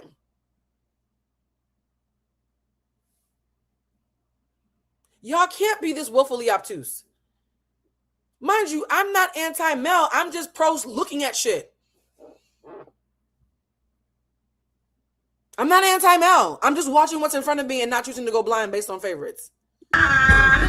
Soul just came in and did the job Love Island hired her to do. That's why I had He literally said cheating is not a deal breaker. If he cheats, I'll cheat back. Like, I don't understand what you guys are doing right now with the Mel's being lied to. She knows. She don't care. She literally told y'all she don't care because she's lying too. Oh, I can't. You know what? I can't. At this point, it's talking to a wall. Had zero sympathy for these tears during that recoupling. I really thought that Villa therapist was doing progress on her because you see how tame she got from like one episode to the other. I bet they didn't want a redo of last year. But thank you. Someone said Sincere's a trophy at this point in the game against other women for Mel. I can't even tell if she really wants him. I 100% agree. The reason why the Sincere is lying to Mel thing pisses me off is because it's so short-sighted. Mel doesn't give a fuck because Mel wants to win. And here's the thing. I've been saying this since day one and y'all called me crazy. And now the girl has come out and said, I got my man back. Aha. And y'all are still playing stupid. At this point, me and Melanie are in lockstep with each other. What I'm saying, what she's doing, lockstep. And y'all still acting like I'm crazy. I was like, okay, cool. She's doing her breath work. She's not overreacting. It was nice. But the second she gets that male validation, look how she turns. She turns evil to women. I don't care about that girls shit, but it makes so much sense now why in her intro she had that disclaimer on not liking that phrase, because she is so self-aware to know how she moves, especially when it comes to competition in men. Yep. She obviously knows how she is. So you ain't slick, girl. Like, people want us to have sympathy for Melanie, but she didn't even care when Soul was crying when the guys were targeting her. All the other girls went around and consoled her. Not Trinity, but she was the farthest. And at that point, all the other girls were already there. But she was looking and seemed concerned. Melanie was just standing there like, she didn't care. But then afterwards, she was like, oh, I should probably say something to her, you know, because she probably thought about it and was like, oh, that wasn't a good look for me. No, it wasn't. Nothing you do was a good look. I didn't even want her to leave the villa. I don't care. But everyone trying to say like she's just innocent and she's not a mean person. Yes, she is. Anyone with eyes watching the show could see the little things she does. And this doesn't have to even do with Sincere. It has to do with... It has nothing to do with Sincere. That's the thing. I am judging Melanie based on her own behavior and not using my... Here's the thing, right?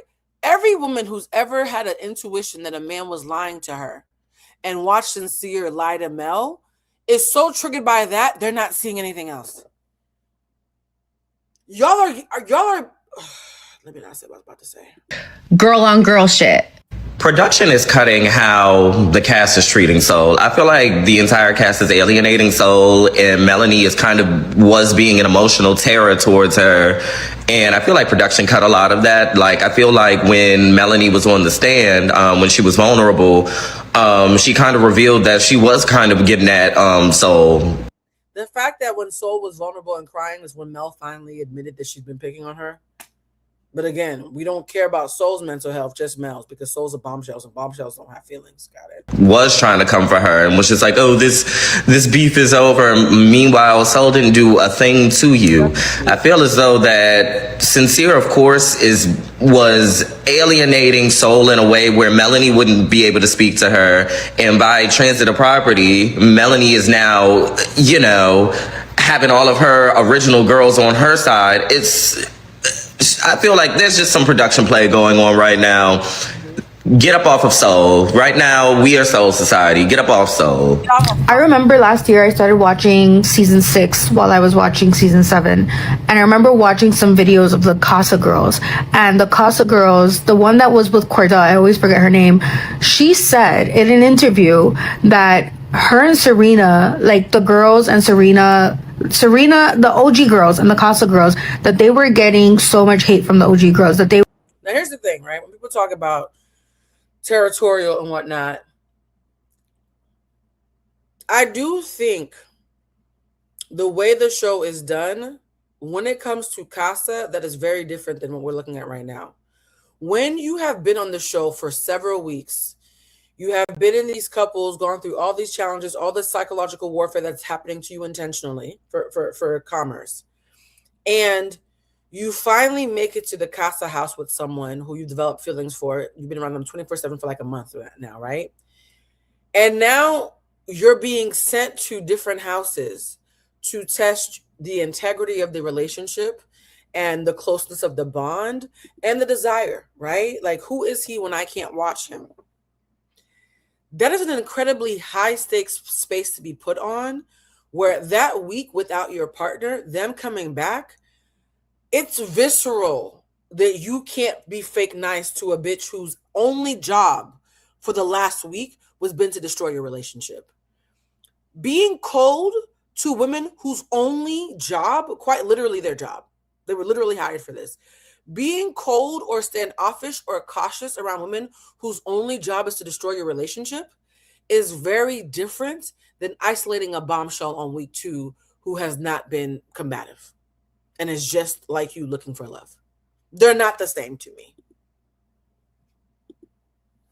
Can we admit that? So yes, the young lady who said, well, this happens every year. Yes, it happens every year with the one time that they always pick at least one original girl who's emotionally deregulated. Last year they went too far. This year they went middle enough of the road enough where even Black women are falling for the bullshit. But they always pick an emotionally deregulated girl or 2 or 3 who are going to give them high drama from the original cast and be territorial. I understand that Melanie's playing her part. And though the entire villa playing along this early, though, that is an extra bit of unnecessary nastiness that we did not need and that broke soul that I think is fucked up. That is actually not precedented. It doesn't always happen, and when it happens, it's always icky and nasty.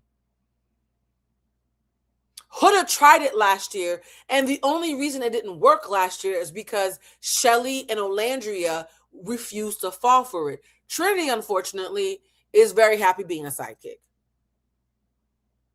I love Trinity, but she's happy being a sidekick. Anaya, unfortunately, is very happy being a sidekick. So because Trinity and Anaya don't have the strength of character that Olandria and Shelly had, they are falling for the sidekick. And also, I'm going to be honest, I'm going to give Trinity and Anaya some bail. I think it was easier for them to clock it had it been a non-Black woman. The fact that it's a Dominican girl who is Black presenting, who is Afro-Latina presenting, doing it, I think that's why they're not clocking it. I think if Melanie looked more like Beatrice, if Melanie was a more racially ambiguous Latina, I think they both would have clocked, ooh, we don't want to have another Huda situation. But Melanie looks Black enough for people to let their guard down. Just my opinion. I'm gonna let this go. They were like rude as fuck to them. They wouldn't talk to them. They wouldn't engage with them. They were like acting like they weren't even there. I have a feeling that that's probably what was happening in the villa this past 2 episodes with Soul and Melanie. At first, I was feeling like, well, maybe Kenzie is just trying to get her lick back and, you know, trying to be on Soul's side because of Melanie. But if you really think about it, there was not one clip of them talking. And a lot of the times it was a lot of them being in the same space but walking away from each other. They're also both Scorpios, so I can definitely see that tension being built up and blowing up. I also feel that the producers do not want to create such a big negativity with the Islanders, because at the end of the day, these are people with feelings that are also having, like, they're deprived from sleep. They don't know what time it is. They are, you know, like, it's a lot of shit going on at the villa. This is not to excuse Melanie's behavior either. I feel that she probably is being a mean girl. She like definitely like being like, aha, I got my man back, and making out in front of Soul. In what world is aha, I got my man back? I got my man back, aha. In what world is that? I'm sorry. And doing all that shit. Like, I'm sure she was feeling it and she was being mean. I'm sure she was being mean. And that's why KC pulled her the way he did and talked to her. And that's why Kenzie said what she did. This may be an unpopular opinion, but I feel like the guys choosing Soul to pie was based off how the women treat. No, go back and watch it, love, because you know I watch the episodes twice to do these recaps. Whenever Melanie's talking shit about Soul, all the girls are kikiing. What did I say earlier? The best covert bullying tactic is not to bully, it's to socially coerce people into letting you downgrade somebody in their presence without them standing up for that person. So then suddenly disrespecting that person or having snide remarks about that person becomes normalized and you dehumanize them. There are several scenes of Melanie saying, can you believe that bitch? And what the fuck? And about Soul, and all the girls are laughing. I'm sorry. That's isolation. So, because they are not welcoming to her at all. Outside of Jen. Let's play this video back so you can see this guy from the beginning. Hold on. Because I think he's making the point that I wanted to make about how I think he is being a mean girl. She I think the men are responding to how the girls are treating Soul, and that's why Soul cried. Like, definitely, like, being like, aha, I got my man back, and making out in front of Soul and doing all that shit. Like, I'm sure she was feeling it, and she was being mean. Have you ever watched the show? This is on True My Love. People keep their partners from exploring all the time, and they're not babies. You don't have to be a child to fall for peer pressure. I know 50-year-olds who can be coerced through peer pressure. Have you ever been on social media? It's literally all it does. What is this thing that we pretend that adults can't be susceptible to influence? Because if adults can't be susceptible to influence, then why do we have influencers making millions? I'll wait. If adults cannot be influenced by other adults, then why do we have complete strangers who convince you to buy products every day and have made it a career?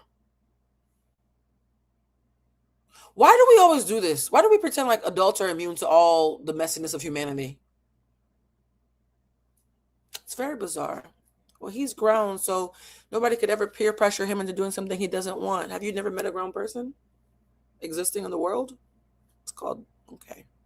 Sure. So we're all 30 and up, and nobody can tell us shit. Nobody can influence us. We do whatever the hell we want. We're all independent thinkers. Groupthink never gets to us. The algorithm never gets to us. We're all y'all are virtue signaling so hard in the comments right now. It's driving me crazy. I'm sure she was being mean. And that's why KC pulled her the way he did and talked to her. And that's why Kenzie said what she did. This may be an unpopular opinion, but I feel like the guys choosing Soul to pie was based off how the women treat Soul, because they are not welcoming to her at all. Outside of Jen, they don't really mess with her, and she has done nothing wrong. Like, I truly felt bad for her during this episode because she does seem like she's on an island alone.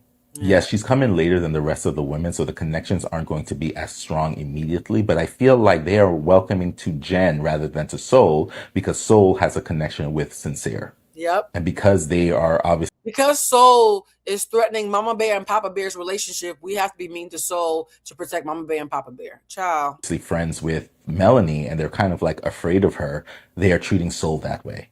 And that's not to absolve the men from anything they didn't actually have to go through with. Oh, and by the way, KC knows. I think KC is clocking all of this. If KC, I've invited Kata. KC, if you ever want to come on the show and have a real conversation, because I feel like KC would spill a lot of tea that would be in alignment with what I'm seeing.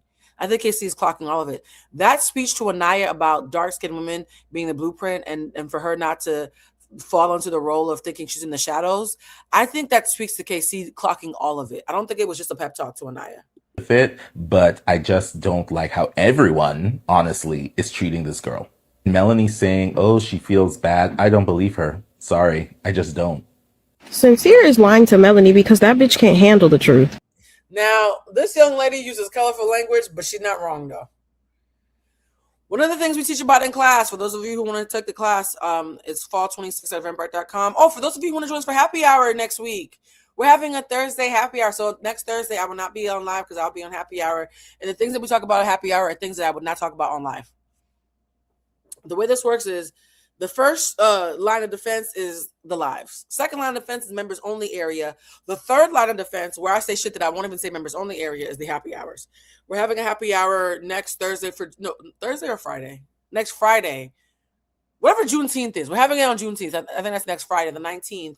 And Friday the 19th, we're having a happy hour. The link is freedom26 at eventbrite.com. That's freedom, FREEDOM 26 at eventbrite.com. Tickets are very inexpensive.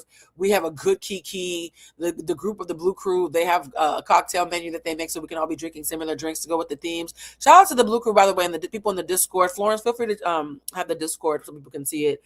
Great conversations happen there. And also, too, it's the moment where I can talk to you all the way I would talk in the group chat because it's not being filmed and like put out to the general public. So it's a much more intimate setting. And I love it because in this time where lives can sometimes be full of strangers, it's great to have like an inner circle. You know what I mean? Anyways, this young lady, even though her language is colorful, she's talking about something that we talk about in class, which is incentivizing silence. One of the things that people do when they covertly are manipulating people, and sometimes you can covertly manipulate people without even knowing. So covert manipulation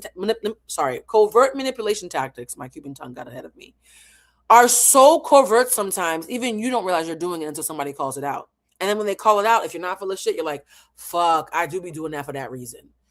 One of the things people do when they covertly manipulate other people is they incentivize silence. It's like saying, hey, I'm going to ask you a question and I'm going to beg you to be honest. And though, if you are honest in a way that displeases me, I'm going to crash out, be demeaning, be toxic, be manipulative, be explosive, or shut down entirely and isolate you emotionally. And I'm going to have such bad reactions to you being honest that every time I'm asking you to be honest, I'm actually quietly pleading you to not piss me off. It's called incentivizing silence. Guess who is the master of incentivizing silence on this show? And the reason why I can't cape for her, because I spent 20 years teaching classes how not to be her. I would be a hypocrite caping for Melanie when I literally teach 8-week courses, teach people how not to act like her. She cannot be responsible for Sincere's actions, and also we can simultaneously admit that she covertly manipulates him when they have conversations by incentivizing his silence and his coercion. She also incentivizes the coercion of the complicity of, I should say, the Islanders, right? It's like, hey, if you let Melanie vent to you and talk shit about whatever light-skinned woman is pissing her off and triggering her that day, she won't act up around you, and you might be able to calm her down later when she's full of shit. Half the people who are listening to her don't agree with her. They just know that if you give her a sympathetic ear, and because she's incentivized your silence and your complicity, that's the only way to speak sense into her later when she's about to crash out. She's incentivized the entire island to be complicit and or silenced, and yet y'all act confused when the nigga who's directly coupled with her is acting in the same way. It doesn't make what he's doing right, but it also doesn't make it confusing either. Why are you confused that she's incentivized him to be silent about the truth and he's falling into line step as a people pleaser? Their dysfunctions are soulmates made in hell. Not all your soulmates are in heaven. Some of you have soulmates in hell. I think Sincere and Melanie are soulmates in hell. I'm not even being hyperbolic. I mean that shit from the depths of my heart. And I hope they do not make it, because they both deserve better. They both deserve better than what they've co-created with each other on this show. I don't agree with no nigga ever lying to no female. But do y'all see how I hate that she says female, but I'm gonna push through. Melanie reacts to the truth? That bitch can't handle the truth. It's cracking me up. I honestly don't feel like Sincere is on some player shit. Like I'm trying to play both sides. I don't think Sincere is a player. I think he sincerely would have stayed ride or die with Melanie had she not crashed out. When she crashed out and then embarrassed him over and over again during challenges, he being the immature person that he is, I think he is incredibly immature because she's immature as well. Him being immature said, well, if you're going to play in my face and be kissing on Corbin when you know I'm sitting right next to you, handcuffed to you, then I'm going to explore soul. I do think it's very tit for tat. I do think it's very immature, but I'm going to be honest. There's no part of me, and tell me what you think. When he was affirming her that he wanted to be with her, she still played in his face, and he said, oh, wait a minute. When I tell you I'm devoted to you, you act up. When I explore the bitches, you act up. So I have no incentive. You see how I keep on using the word incentive, guys. Part of emotional intelligence is recognizing how you incentivize and disincentivize people. It doesn't mean you take any sort of responsibility for their behavior, but it does mean that you own the part that you played in co-creating that dynamic. She played a very heavy and active part in creating this dynamic. She took the first swing. So you expect me to ignore the person who initiated the mess, the person who keeps playing games even after they've been affirmed, but she's okay. But the person who is more cowardly and responding toxically to what she's initiated toxically, he's the only bad guy. I'm so sorry, guys. There's no fucking way that logic's ever going to make sense to me. I'm going to die on this, so that doesn't make any fucking sense.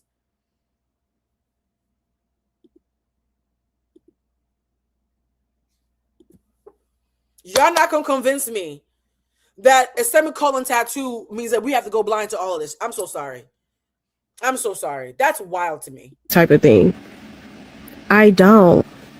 I think Sincere literally just knows what's going to be the outcome of telling that bitch Melanie the truth. He trying to keep it cool. In no shape or form do I think that that's right, though. But it's just the reality of the situation. So y'all being so confused. Oh my God, Sincere is just a fucking... For those who saying they want me to watch the after show, do y'all want me to watch After Sun before I do the members only? Take a vote right now while we let this young girl talk. trying to play. He's a player, blah, blah, blah. He's just trying to play Melanie, blah, blah, blah, blah, blah. Bro. Do y'all not see what I'm seeing? Like, even that one time that he told Melanie that he kissed Soul, he was trying to inch in a little truth to see how that would work out for him. He said, oh no, this bitch can't take the truth. That's just what I think. I'm sorry. Like, I don't hate Sincere yet. It's just not there yet. Because I don't feel like it's a situation where he doesn't like Melanie at all. I know He likes Melanie. And I would say this. Let me see. Somebody said, yes, please. No, yes. Yes. They don't know how to yes, watch before. Yes, watch before. Okay, I'm seeing a lot of yeses. Okay, guys. I'm going to hold on. This video is almost done. When this video is done, we're going to take an hour break and we took a vote. I'm going to watch After Sun. he does. Men do that bullshit all the time. They like two different girls, but they don't want to tell you that because they're trying to spare your feelings. It's not right in no way, shape, or form. And guess what, though?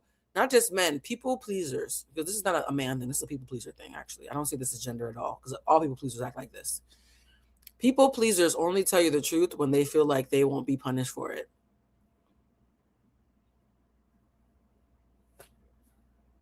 We don't have to debate if that's good or bad. It just is. People pleasers will only tell you the truth if they don't feel like they'll be punished for it. He's going to keep lying if you keep acting like that. It doesn't make it your fault. It just makes it the reality of the situation.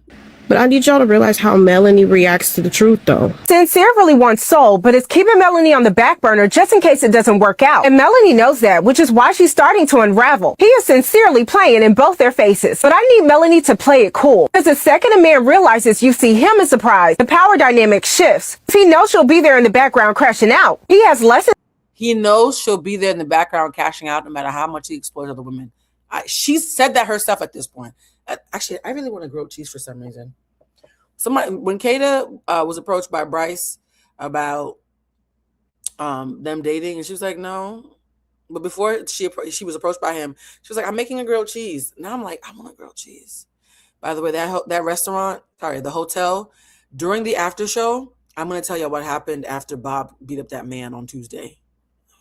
Incentive to make a decision. Right now, Sincere is keeping Melanie close while figuring out where he stands with Soul. And I understand why Kenzie felt away about Mel pulling Corbin for a check, but I think Mel handled it really well. At the end of the day, they don't own the person they're coupled with. Everybody has the opportunity to explore. And Corbin once again gets rejected from a kiss. I know he's trying to figure out what's going on because those lines probably work on the girls back home. I think Soul is getting a bad rap. Soul is absolutely gorgeous and carries herself so confidently. People are saying she's standoffish, not chatting with the OGs, but they weren't exactly. Yeah, y'all claiming that adults can't be influenced despite there being a whole influencer ecosystem. I'm being influenced to order whatchamacallit, a grilled cheese because of Kata. So apparently I can be influenced. Welcoming to her when she arrived. Soul is not really talking to the girls, but they're not talking to her either. And they're starting to act real cliquey. I'm still on the winning team, Anaya and Casey. My girl has a whole package, and you're just not going to get me to move on from her too easily. I love you. I want you. I need you. Not them making AI soap opera little vignettes about Sincere and Melanie. I love you. I need you. I love you. I want you. I need you. I don't know what to do. He wants us. He loves us. He don't know what to do. Can we talk about the fact that this is the last point before we take an hour break to watch After Sun and come back? Thank you. Adults can be influenced. Why do y'all keep on acting like? But girl, this is the people who said that supermodels can't be insecure. So Melanie couldn't have been insecure when she was fat because she was a model, and fat models who are insecure have never existed, just like skinny models who are insecure have never existed. Sure, y'all live in an alternate universe, but it's okay. Sincere's mom went on live and can we watch After Sun together? I think I might get a copyright strike if I watch it with y'all. she wants Sincere with Melanie? Before you Melanie stands, get excited. I don't think it's for a good reason. She said that she is psycho like Melanie. So he'll be able to navigate Mel. That's why I said I do think that him and Mel are going to end up back together because I'm psycho. So Sincere's mother thinks Melanie is unwell and said, that's cool, I'm unwell too.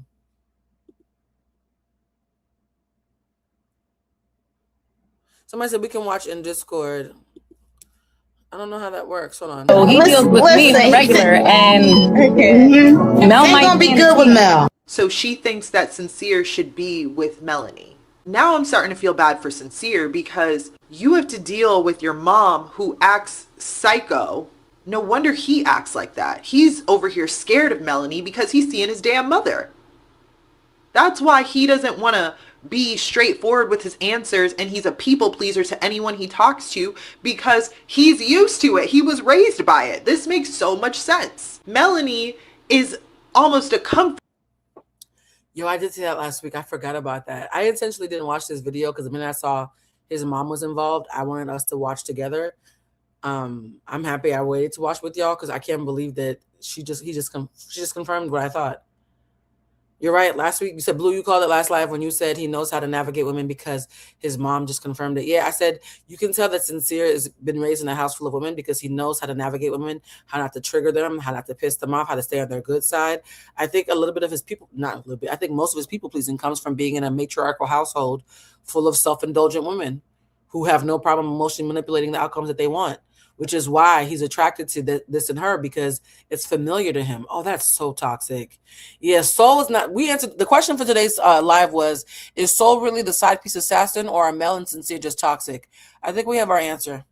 Mel and Sincere are just toxic. To him. We're over here trying to save Sincere from Melanie. Like, oh my gosh, they're so toxic. And he's the eldest, which means he likes to take care of people. I'm telling you, I think that we clock Sincere better than a lot of people did. For those who are mad we're not throwing him away, I'm not saying the boy is nice or perfect or anything. I just think that he deserves as much compassion as y'all are giving Melanie. And she deserves a little bit less enabling. Not compassion. She deserves all the compassion she's getting, but she deserves a lot less enabling. And some of y'all can't tell the difference. He's scared of Melanie, this and that. He likes that because he was raised by it. Oh my gosh. Sincere needs a very, very deep therapy session because if your mom is claiming herself to be batshit crazy, I don't think you should date that. I know it's comfortable. I know it's what you were raised by, but now I'm on a mission to save Sincere from his damn mama. Like, damn. All right. If you're not a member, this is where it ends. If you are a member, this is your chance to make a snack and come back in an hour. It's 7:30 Pacific now. Come back at 8:30 Pacific. Come back at 8:30 Pacific because literally I'm going to watch it right the fuck now, order my grilled cheese, and come back with a fresh J in my system to talk about not just what I saw on After Sun, but also how do we feel about the theory that the theory that Melanie being a former plus size girl has an impact on how she's acting. It's split.